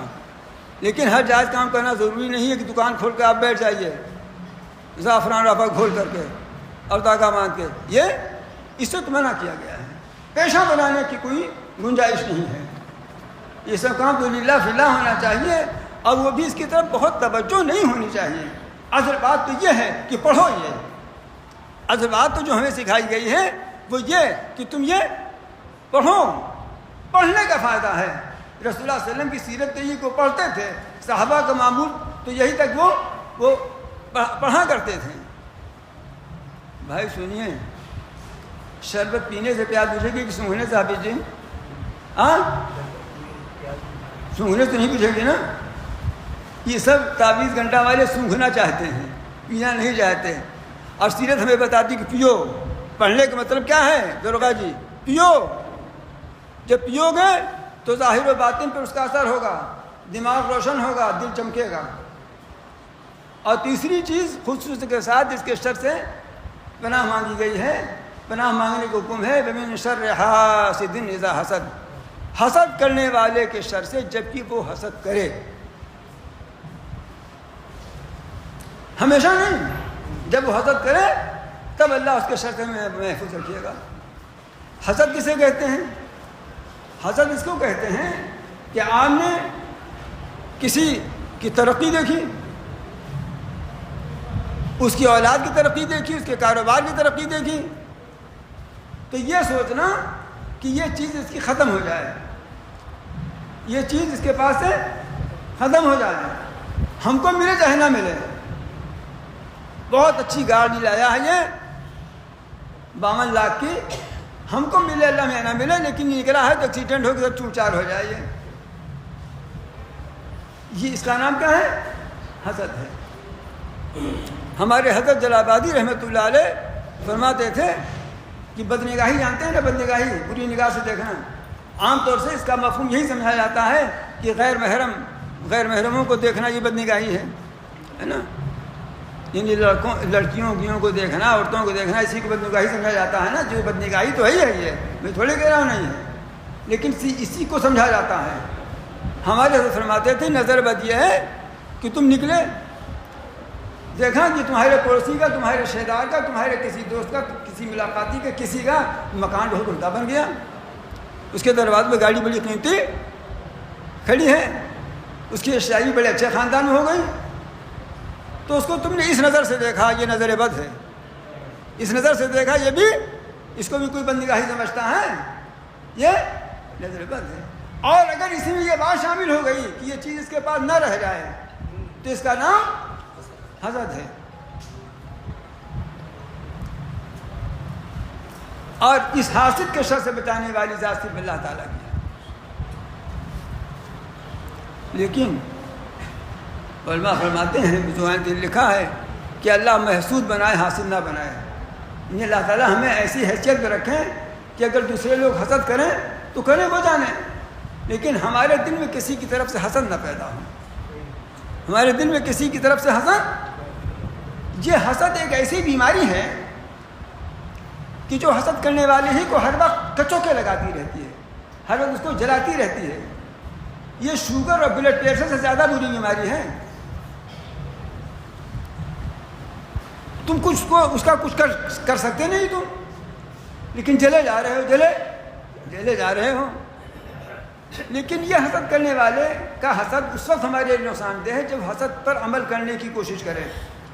خالی دل میں خیال پیدا ہوا تو ابھی ہمیں نقصان نہیں، لیکن اگر اس سوچا ایسا ہے تو ہمیں اس کو کچھ نہ کچھ کرنا چاہیے، کہیں شکایت ہی کر دیں، کہیں کچھ کر ہی دیں۔ تو اب یہ حسد کرنے کا ارادہ کر رہا ہے، تو فرماتے ہیں جب وہ حسد کرنے کا ارادہ کرے تب اس وقت اس کے شر سے اللہ ہماری حفاظت فرمائیے گا، اس کے حسد کے سے ہمیں پناہ میں رکھیے گا۔ اور ایک چیز اور ہے، وہ یہ ہے کہ کسی کی چیز دیکھی، مثلا کسی کے لڑکوں کو دیکھا ترقی کر گیا، کسی کی دکان دیکھی بہت چل گئی، تو یہ آرزو کیا کہ ایسی ہمارے پاس بھی ہو جائے۔ یہ آرزو نہیں ہے کہ اس کی ختم ہو جائے، اس کی رہے، لیکن ہمارے پاس بھی ایسی ہو جائے۔ یہ منع نہیں ہے، یہ حسد نہیں ہے، بلکہ اگر یہ دینی یا جائز کاموں میں ہو تو یہ پسندیدہ ہے، مستحب ہے۔ مثلا ہم نے کسی کو دیکھا کہ بہت طاعت گزار، عبادت گزار ہے، کسی کے لڑکے کو دیکھا کہ بہت دیندار ہے، اور آپ نے خواہش کی، آرزو کی ہمارا لڑکا بھی اسی دیندار ہو جائے، ہمیں بھی ایسی توفیق ہو کہ ہم بھی ایسی طاعت گزار، عبادت گزار ہو جائیں، وہ اس کا ختم نہ ہو لیکن ہم ایسے ہو جائیں، تو اس کا نام حسد نہیں ہے، اس کا نام رشک ہے۔ اردو میں اس کو رشک کہتے ہیں اور عربی میں اس کو غبطہ کہتے ہیں۔ اور یہ دین کے کاموں میں اگر ہو تو یہ محمود ہے، قابل تعریف ہے۔ دنیا کے کاموں بھی اگر بعض جگہ نہ قابل تعریف ہو تو منع بہرحال یہ نہیں ہے۔ تو ایک صفت اللہ تعالیٰ کی ہے، بیان فرمائی ہے کہ وہ صبح کا رب ہے، اور 3 چیزوں سے پناہ کی بات رکھی کہ 3 چیزوں سے اللہ تعالیٰ پناہ عطا فرما دے۔ اس صورت کے اندر دنیاوی مصائب اور دنیاوی پریشانیوں سے اللہ تعالیٰ کی پناہ چاہی گئی ہے۔ یہ تینوں چیزیں دنیا سے متعلق ہیں نا۔ ارے بھائی مخلوقات کی شر، سانپ کاٹے، بچھو کاٹے، چور ڈاکو نقصان پہنچائیں، یہ سب دنیا کا نقصان ہے نا۔ اسی طرح سے جادو ٹونا کوئی کر دے، یہ بھی دنیاوی نقصان ہے۔ حسد کرنے والا حسد کر کے نقصان پہنچائے، یہ بھی دنیاوی نقصان ہے۔ لیکن اصل معاملہ تو آخرت کا ہے۔ اس لیے دوسری صورت میں جو قرآن مجید کی آخری صورت ہے، اس آخری صورت میں آخرت والے نقصان سے بچنے اور بچانے کے سلسلے میں پناہ مانگنے کی تعلیم دی گئی ہے۔ اور اس میں اللہ تعالیٰ کی 3 صفتیں بیان فرمائی ہیں۔ وہاں ایک صفت بیان فرمائی تھی اور 4 چیزوں سے پناہ مانگی گئی تھی۔ یہاں پر اللہ تعالیٰ کی 3 صفتیں بیان کی گئی ہیں اور پناہ ایک سے مانگی گئی ہے۔ آخرت کا معاملہ ہے۔ فرماتے ہیں قل اعوذ برب الناس، اے پیغمبر صلی اللہ علیہ وسلم آپ کہیے کہ میں پناہ مانگتا ہوں لوگوں کے رب کی۔ رب مانے پروردگار، پالنہار، مالک بھی ترجمہ اس کا ہے، اور اصل معنی اس کے یہی پروردگار، پرورش کرنے والا، پالنے والا۔ ملک الناس، لوگوں کے بادشاہ کی۔ الہ الناس، لوگوں کے معبود کی 3 فطرے بیان فرمائے. لوگوں کا پروردگار، لوگوں کا بادشاہ اور لوگوں کا معبود. اس کی پناہ میں آتا ہوں، اس کی پناہ مانگتا ہوں.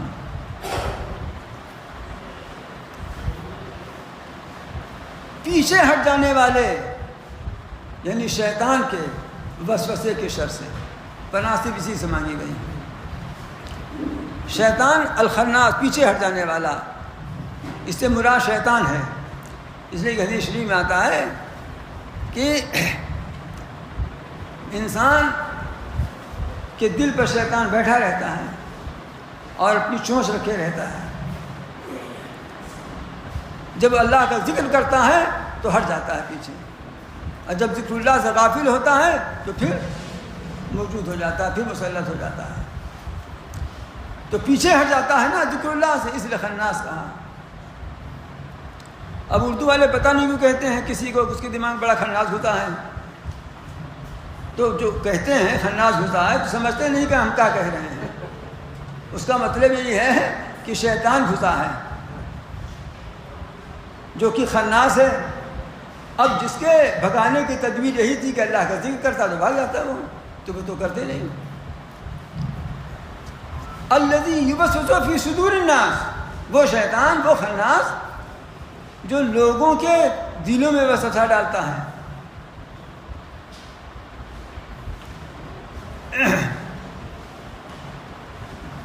من الجنۃ والناس، چاہے وہ جناتوں میں سے ہو اور چاہے انسانوں میں سے ہو. تو معلوم ہوا کہ خناس جناتوں میں سے بھی ہوتے ہیں اور انسانوں میں سے بھی ہوتے ہیں. چنانچہ ایک جگہ بہت صاف صاف لفظوں میں شیاطین الانس والجن کا لفظ آیا ہے کہ انسانی شیطان بھی ہیں اور جناتی شیطان بھی ہیں. یہ الگ بات ہے کہ جناتوں میں شیطانوں کی کثرت ہے بنسبت انسانوں کے، اور انسانوں میں بھی کم کثرت تھوڑی ہے. آبادی کے تناسب کے لحاظ اس میں بھی شیطانوں ہی کی کثرت ہے. اچھی چیز ہمیشہ کم ہوتی ہے، اچھی چیز ہمیشہ کم ہوتی ہے. کھیت میں گیہوں کم پیدا ہوتا ہے، بھوسا زیادہ. سونے کی پیداوار کم ہے، لوہے کی پیداوار زیادہ ہے. صحیح بات ہے نا.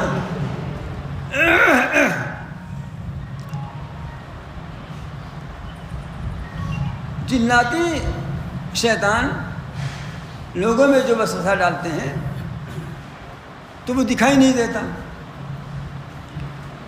اللہ تعالیٰ نے ان کو کچھ اس طرح کے تصرف کرنے کا اختیار یا ایسی استعداد جو ہے پہنچائی ہے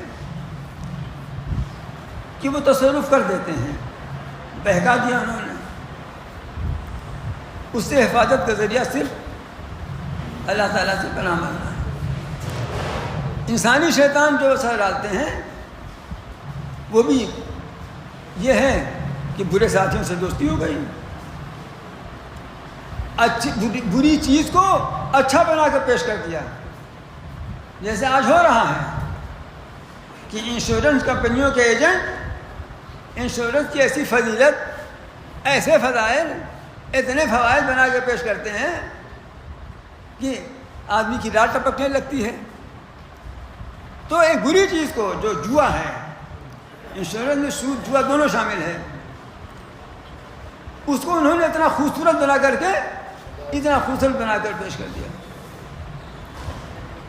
اسی طرح سے بہت سی مثالیں اپنے معاشرے کے لیے لیجیے آپ،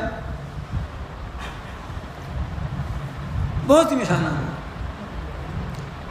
بے حیائی کا نام آج کل فیشن رکھ دیا گیا ہے، ترقی رکھ دیا گیا ہے. اب بے شرمی خود ایک فن بن چکی ہے. بے شرمی کو اب تہذیب و ثقافت کہا جاتا ہے.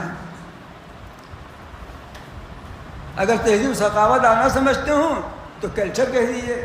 کہتے ہیں صاحب یہ کلچرل پروگرام ہے، اور جب کلچرل پروگرام کہہ دیا نا تو اب سب جائز ہو گیا، بہت ٹھیک ٹھاک ہے وہ. اور کلچرل پروگرام میں ہوتا کیا ہے مفتی صاحب؟ ناچ گانا، دوپٹہ غائب، آستین غائب، اب پتہ نہیں کیا غائب، کبھی کبھی ایمانوں غائب ہو جاتا ہے اسی میں۔ یہ کیا ہے؟ یہ کلچرل پروگرام ہے۔ تو آپ نے ایک غلط چیز کو، ایک خراب چیز کو اچھے لیبل میں پیش کیا، خوبصورت بنا کر نا۔ یہ کون کر رہا ہے؟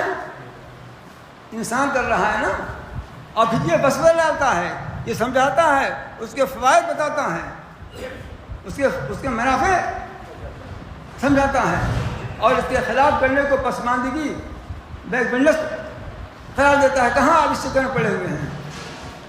تو وہ شیطان تو دلوں میں وسوسہ ڈالتا ہے اس طرح سے، اور یہ شیطان اس نے اب اپنا دامن بہت وسیع کر لیا ہے، اپنا میدان عمل اتنا پھیلا دیا ہے، اور جب سے یہ ڈبیا نکلی ہے تو اس ڈبیا نے تو اور مختلف اسی طریقے اور مختلف نت نئے طریقے ایجاد کر رہی ہے ڈبیا۔ تو یہ انسانی شیطان، اس سے بھی پناہ اللہ تعالیٰ ہی سے مانگنی چاہیے، اپنی کوشش تو اس سے بچنے کی کرنی چاہیے، لیکن اللہ تعالیٰ سے پناہ ہی مانگنی چاہیے کہ اللہ تعالیٰ برے ساتھیوں سے، برے پڑوسیوں سے اور برے رفقائے کار سے اللہ تعالیٰ ہمارے اولاد کی اور ہماری نسلوں کی حفاظت فرمائے۔ یہ چیز وہ ہے جو ہماری آخرت کو نقصان پہنچاتی ہے۔ اوپر کی صورت میں جو کچھ آیا تھا اس سے ہماری دنیا کو نقصان تھا، ایمان کو نقصان نہیں تھا۔ دنیا بگڑ سکتی تھی اس سے ہماری، لیکن ایمان محفوظ رہ سکتا تھا۔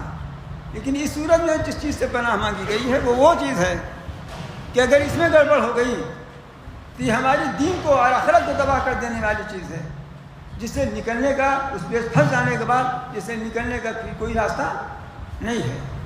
اس واسطے اس سے بھی پناہ مانگنے کی ضرورت نہیں۔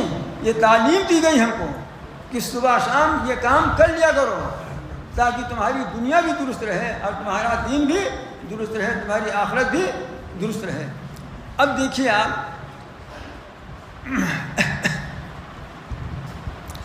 کہ انسان کبھی بچہ رہتا ہے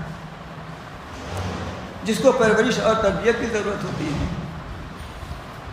تو بعض علماء نے لطیفہ لکھا ہے کہ جب کہا میں پناہ مانگتا ہوں لوگوں کے پروردگار سے، تو یہاں لوگوں سے مراد بچے ہیں جن کو تربیت پرورش کی ضرورت ہے، تو پرورش کرنے والے کی طرف حوالہ کر دیا معاملے کا۔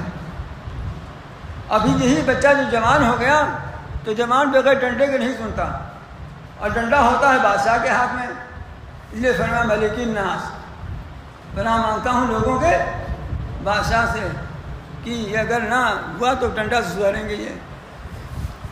ابھی جب بڑھاپے کی منزل کو پہنچے تو اس وقت کچھ نہ کچھ آدمی کو اللہ رسول کا خیال ہونے لگتا ہے، کچھ تو ہو ہی جاتا ہے نا۔ حالانکہ آج کل بہت سے بوڑھے ریٹائرمنٹ کے بعد بھی اخباریں دیکھتے ہیں، اب تو خیر اخبار سب پرانی باتیں ہوتی جا رہی ہیں، پتہ نہیں کیا دیکھتے ہیں وہی جانے۔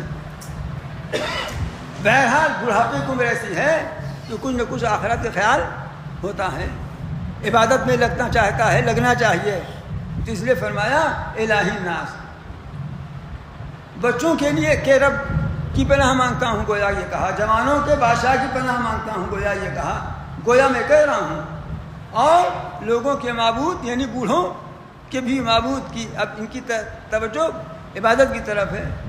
کس سے؟ خناس شیطان کے وسوسے سے، کہ بچوں میں وسوسہ ڈال کے ان کو تباہ برباد نہ کر دے، کہ بیچارے مدرسے ہی نہ جائیں، کلمہ بھی نہ یاد کریں، نماز بھی نہ پڑھیں۔ جوانوں میں وسوسہ ڈال کر کے جوانوں کو کچروں بنا دیں، جو بجائے صالح مسلم ہونے کے مفسد اور فسادی بن جائیں،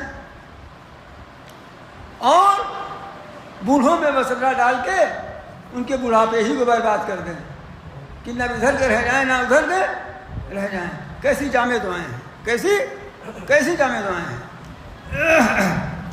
دیکھیے کہنے کو تو بہت کچھ ہے اور بھی بہت کچھ عرض بھی کیا جا سکتا ہے، لیکن چونکہ کچھ شروعات بھی دیر میں ہوئی اور اب 12 بجنے ہی کو ہے، اس لیے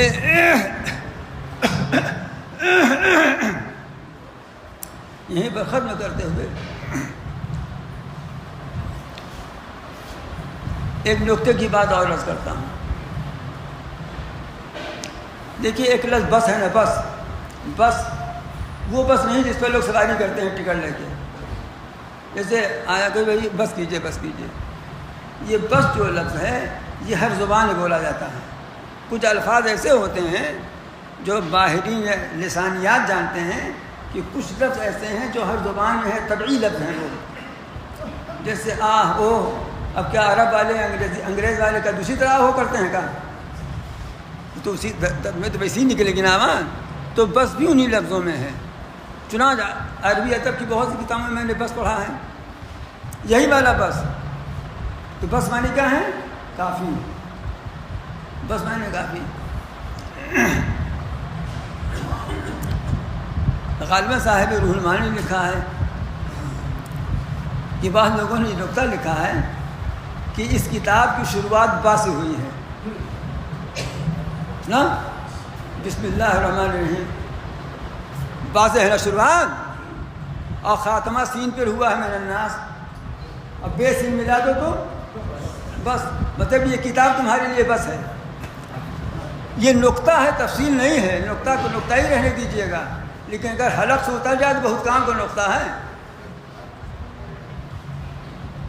دونوں کو ملا کر کے بس ہوا تو گویا یہ فرما دیا گیا کہ کتاب تمہارے لیے بس ہے، یعنی یہ کتاب ہی تمہارے لیے کافی ہے۔ اب اس کا دامن مت چھوڑنا، اس کے دامن کو تم پکڑے رہنا۔ دوسری بات یہ ہے کہ پہلی سورہ سورہ فاتحہ ہے۔ سورہ فاتحہ میں اللہ تعالیٰ سے مدد طلب کی گئی ہے، اور کس چیز کی مدد طلب کی گئی ہے؟ صراط مستقیم کی۔ تو دو چیزیں ہو گئی، ایک یہ کہ اللہ کی مدد کے طلبگار ہیں ہم، اور دوسری یہ کہ صراط مستقیم کے طلبگار ہیں۔ لیکن صراط مستقیم پر چلنا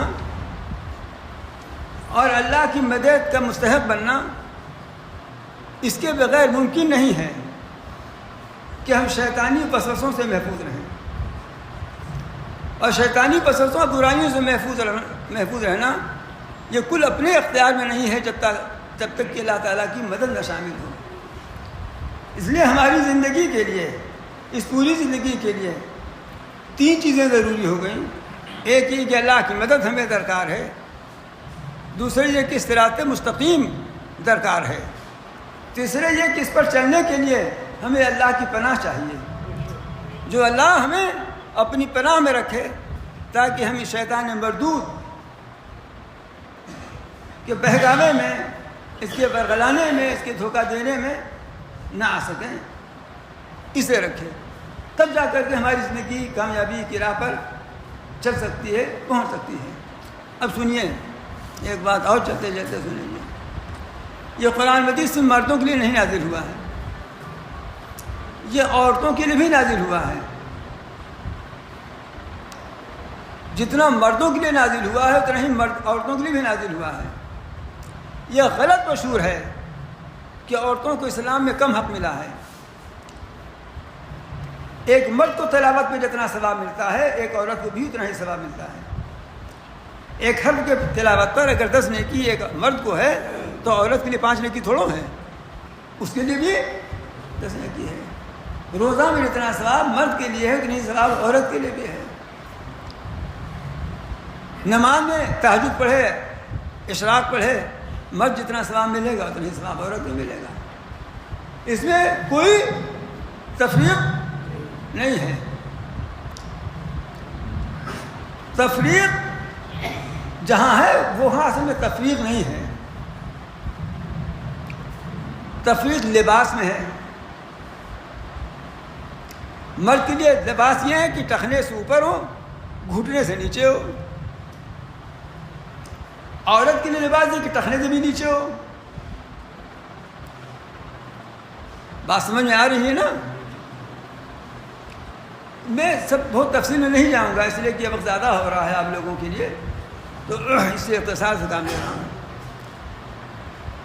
یہاں پر یہ جو تفریق نظر آ رہی ہے آپ کو، اس میں ہم دونوں کی بھلائی ہے، یعنی مردوں کی بھلائی ہے، عورتوں کے لیے بھی بھلائی ہے. اب بتائیے ایک چھوٹا سا بچہ 3 سال کا ہے، 3.5 سال کا، 4 سال کا، اس کے لیے آپ اگر 5 میٹر کپڑا لے لیجیے سول بنانے کے لیے تو کیا خیال ہے آپ کا؟ ہاں، کئی جوڑا بن جائے گا نا. لیکن اگر آپ کی محترمہ کہیں کہ نہیں یہ ناانصافی ہے، جب اپنے لیے 5 میٹر کر لیا اور جو لڑکا 22 سال اس کے لیے 5 میٹر کا، تو اس نے کیا اس کے لیے 5 میٹر کا لیا ہو، تب آپ کیا کہیں گے؟ بے موقع بات ہے نا. جس کے لائق جو ہے، آپ کا لڑکا جو جوان ہے 25 سال کا ہے، 30 سال کا ہے، اس کے لیے آپ نہاری لے آئے. اچھا میں نہاری سے آگے میری پہنچ ہے نہیں، اس لیے اسی کو یہی کہتا ہوں میں. اور جو آپ کا پوتا یا بچہ چھوٹا سا ہے 3 سال کا، اس کے لیے آپ بسکٹ کا پیکٹ لائیں. اب اخبار میڈیا نے نکال دیا، ناانصافی کرتے ہیں نا، 1 کلو نہاری کھلا رہے ہیں، حلوہ کھلا رہے ہیں، 1 کلو بسکٹ کھلا رہے ہیں. بتائیے میڈیا کا یہ رفیق صاحب، میڈیا کا چلانا حق بجانب ہے؟ حق بجانب تو نہیں ہے نا میڈیا کا چلانا. اسی طرح یہ بھی حق بجانب نہیں ہے، باطل ہے. کتاب خود تو کرتا پائجامہ پہن کے گھومتے ہیں، ٹائی اور سوٹ پہن کے ٹہلتے ہیں، اور اپنی بیوی اور لڑکیوں کو جو ہے نقاب بڑھاتے ہیں. یہ بھی اسی طرح ہے.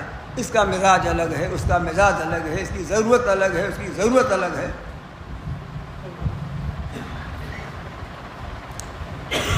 اس کو گرمی زیادہ لگتی ہے، اس کو سردی زیادہ لگتی ہے،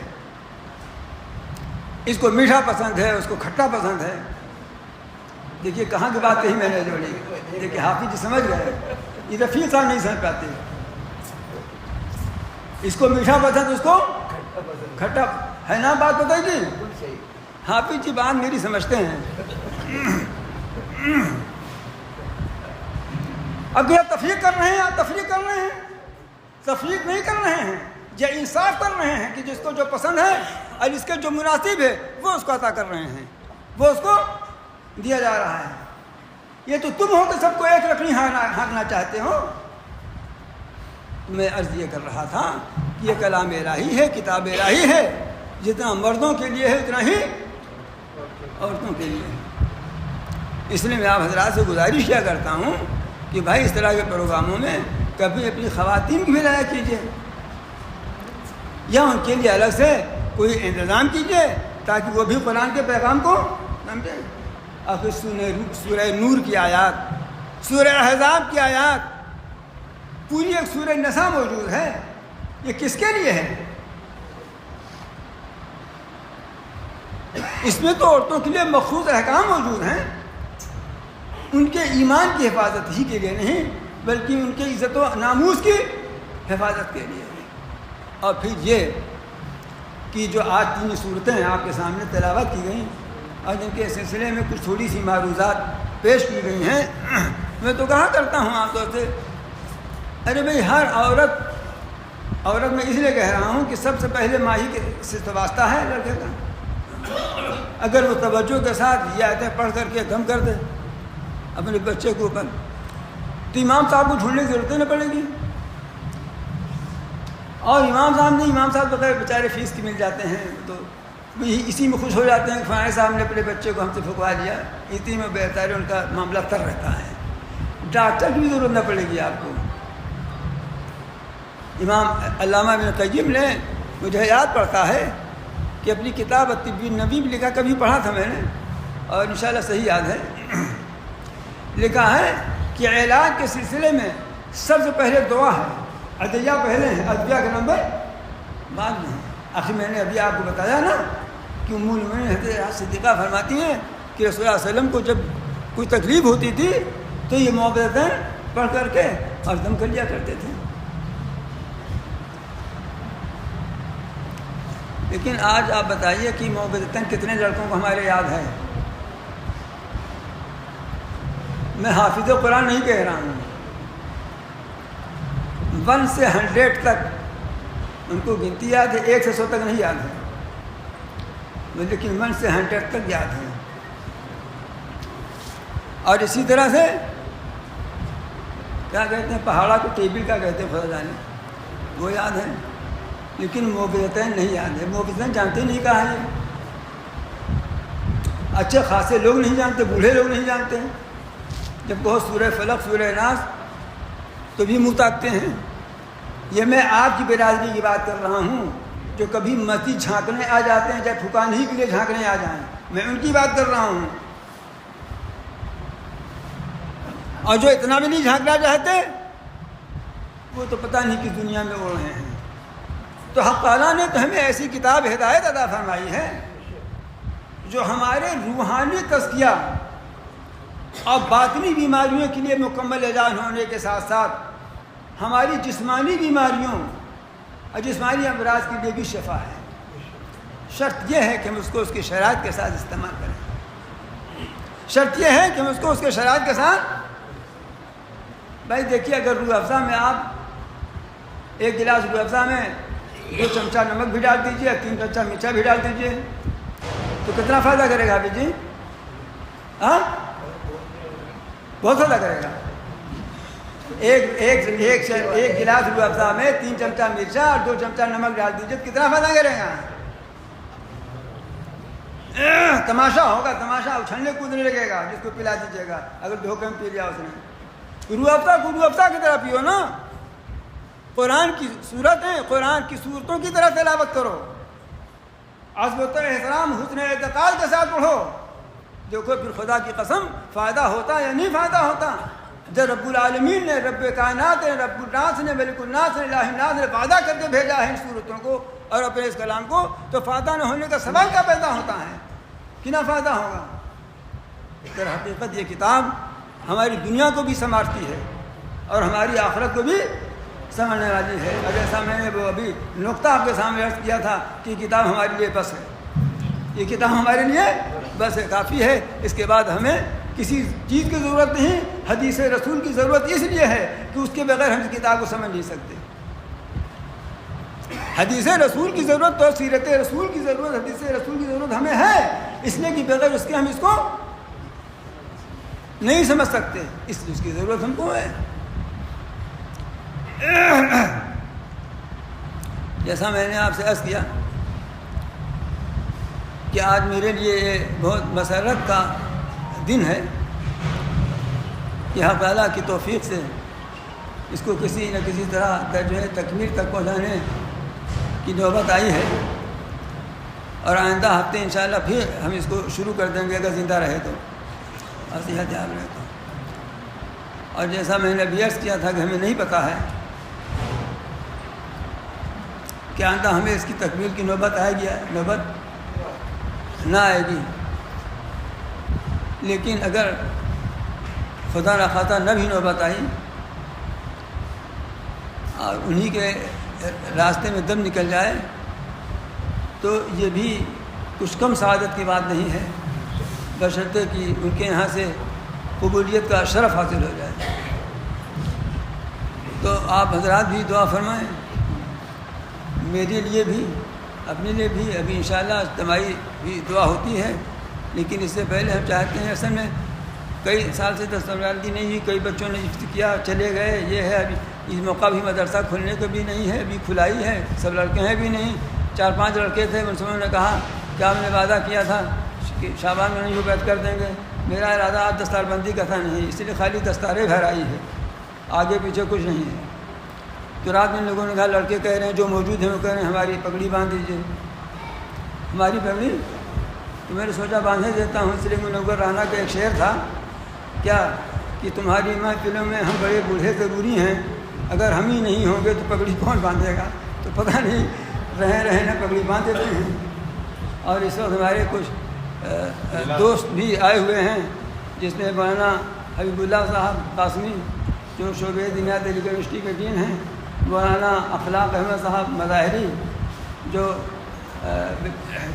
وہ بھی میرے دوست ہیں، مولانا اظہار احمد صاحب، اور بھی کئی حضرات ہیں جن کو میں شاید دیکھ یا سمجھ نہیں پا رہا ہوں، لیکن ہیں کئی حضرات۔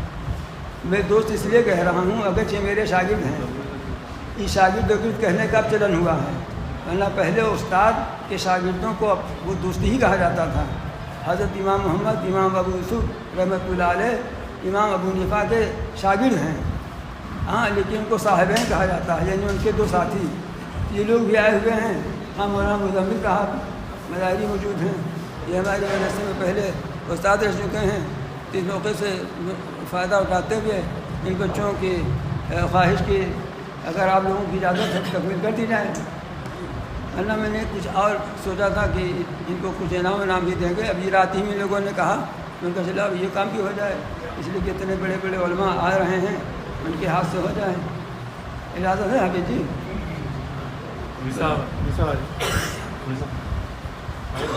آ جائیے آپ لوگ، مولانا اظہار صاحب، مولانا اخلاق صاحب، مولانا صاحب آئیے۔ اور ان لوگوں نے پچھلے سال ہمارے یہاں عالمیت کی تعلیم حاصل کی ہے، پھر دیوبند گئے، ماشاءاللہ وہاں ان کا فراغت ہو گئی۔ اور پچھلی سال ہم کو ایک بات اور بتا دوں، آپ دیکھتے ہوئے کالی پگڑی ہے، سنیے، رسول اللہ علیہ وسلم سے 2 ہی رنگ کی پگڑی ثابت ہے، یہ بات سن لیں علماء کرام بھی، یا سفید یا کالی، اس کے علاوہ مجھے تحقیق نہیں ہوئی۔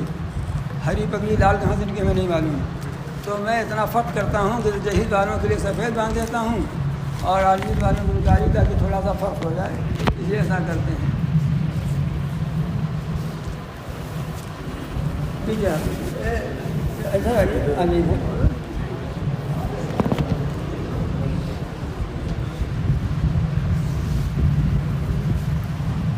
صاحب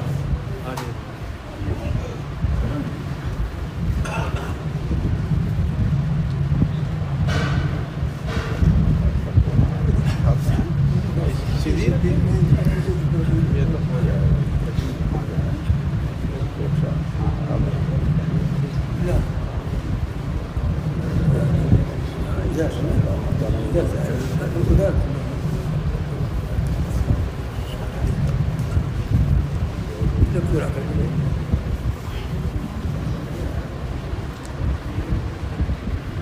آپ کا نہیں ایک رومال ہے ہمارے پاس، بس ماشاء اللہ، اس سے اچھا کیا۔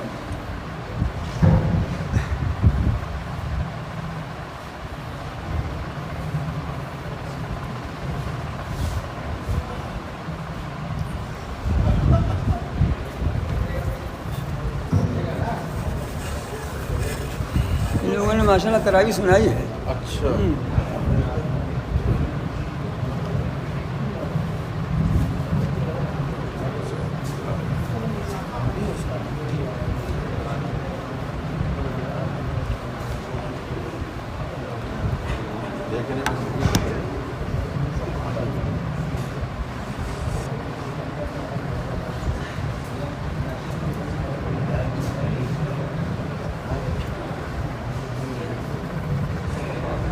علامہ شبلی کے ہاں علامہ شبلی کے مولانا سے اصلاح ندی سے ہماری پگڑی بہت اچھی لگتی ہے۔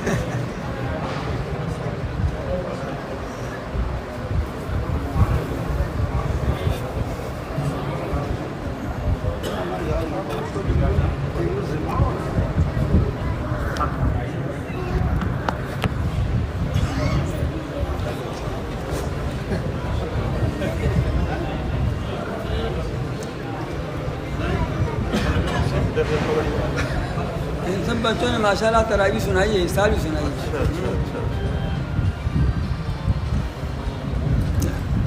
اچھا جی،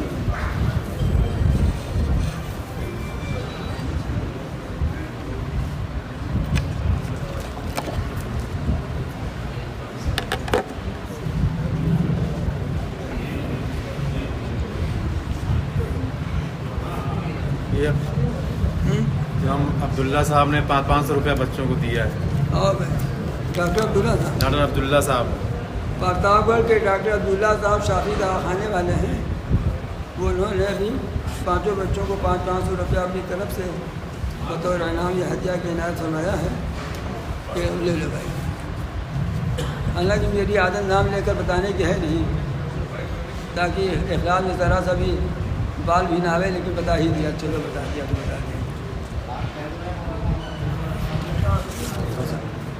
آ جاؤ عنایت، آ جاؤ مزمل، عبداللہ،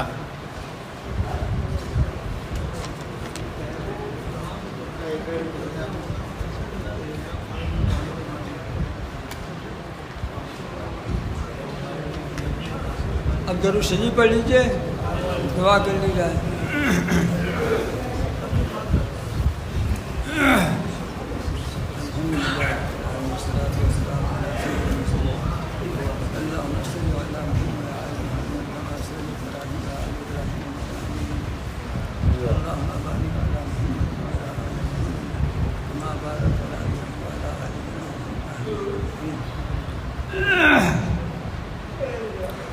ربنا آتنا في الدنيا حسنة وفي الآخرة حسنة وقنا عذاب النار ربنا إننا آمنا فاغفر لنا ذنوبنا وقنا عذاب النار اللهم إنا نسألك رفع العافية في الدنيا والآخرة اللهم إنا نسألك رفع العافية في ديننا ودنيانا وأهلنا ومالنا اللهم استر عوراتنا وآمن روعاتنا اللهم نعوذ بك من نحورهم ونعوذ بك من شرورهم اللهم لا تسلط علينا من لا يرحمنا اللهم ارزقنا من فضلك ولا تحرمنا رزقك وبارك لنا فيما رزقتنا وارزقنا في انفسنا ورزقنا فيما عندك اللهم زدنا ولا تنقصنا واكرمنا ولا تهنا وعافنا ولا تحرمنا وآثرنا ولا تنصر علينا وأجرنا من النار یا اللہ ہماری گناہوں کو معاف فرمانا،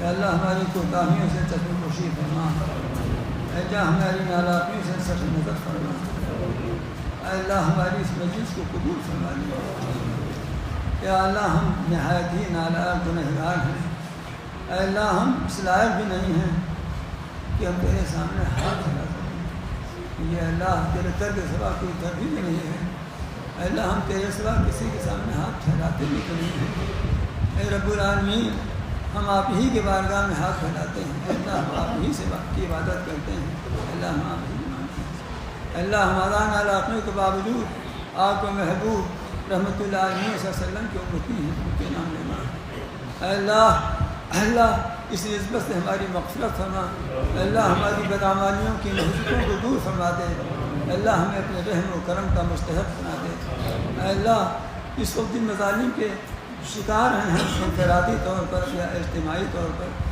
پوری ملت کے لحاظ سے، اے اللہ ہم تمام مسائل و مصیبتوں سے نجات عطا فرما دے، اے اللہ ہمیں ظالموں کے ظلم کے پنجے سے خلاصی عطا فرما دے، اے اللہ ہمیں عافیت اور سکون اور امن اور اطمینان کی دولت سے سرفراز فرما دے، اے اللہ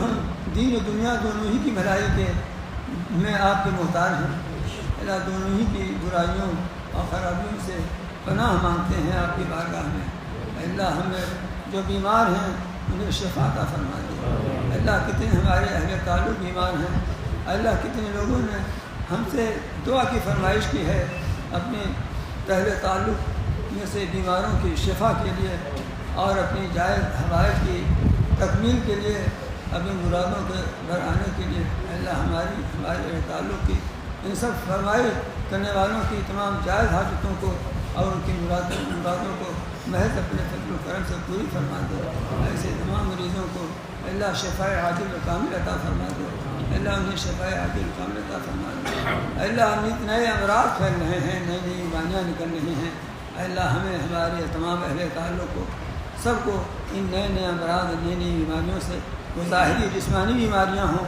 یا روحانی اور باطنی بیماریاں ہوں، اللہ ان سب سے محفوظ رکھ، اللہ ان سب سے محفوظ رکھ، یا اللہ خصوصیت کے ساتھ جن لوگوں نے اس موقع پر اس مجلس کے لیے اور اس کے انتظام کے لیے جس طرح بھی حصہ لیا ہے، اے اللہ ان کے ایمان میں، ان کے اعمال میں، ان کی اولاد میں، ان کی کاروبار تجارت میں، اے اللہ ان کے اعمال میں، اے اللہ تمام برائیوں سے حفاظت فرماتے ہوئے خوب برکت عطا فرما اور خوب رحمتوں سے ان کو نواز دے، اے اللہ جو لوگ بھی اس وقت دین کی جس پیمانے پر بھی خدمت کر رہے ہیں، وہ اپنے علم سے، اپنی جسمانی قوت سے، اپنے مال اور اپنے سربت سے، اپنی ذہانت سے، یا اللہ ان سب کی کوششوں کو قبول فرما کر دنیا میں بھی اس کا ثمر اور اس کا فائدہ انہیں عطا فرما، اور ہر طرح کے شر سے محفوظ رکھتے ہوئے امن و عافیت کی زندگی عطا فرما۔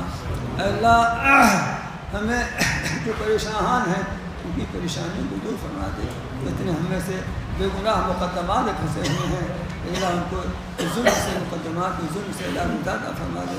اللہ ہم کے ہمارے اندر صلح اور اتحاد سے رہنے کی کیفیت پیدا فرما دے۔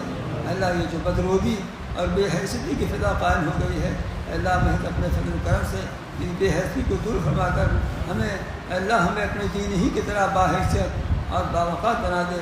اللہ ہمارے دلوں میں اپنے دین کی، اللہ اپنے دین کی، اپنے کلام کی، اپنی کتاب کی، اپنے رسول کی عظمت، محبت اور عقیدت بھرپور طریقے سے پیدا فرما دے۔ اللہ خوب کو پیدا فرما دے۔ اللہ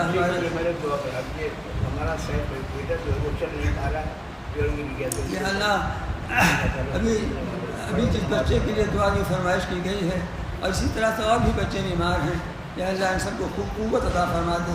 اللہ ان کو بیماری سے شفا عطا فرما کر، عافیت عطا کر، چلنے پھرنے کے لائق اللہ ان کی زندگی ایسے بنا دے کہ جیسے پہلے تھے ویسی ہو جائیں، اس سے بھی بہتر حالت میں ہو جائیں۔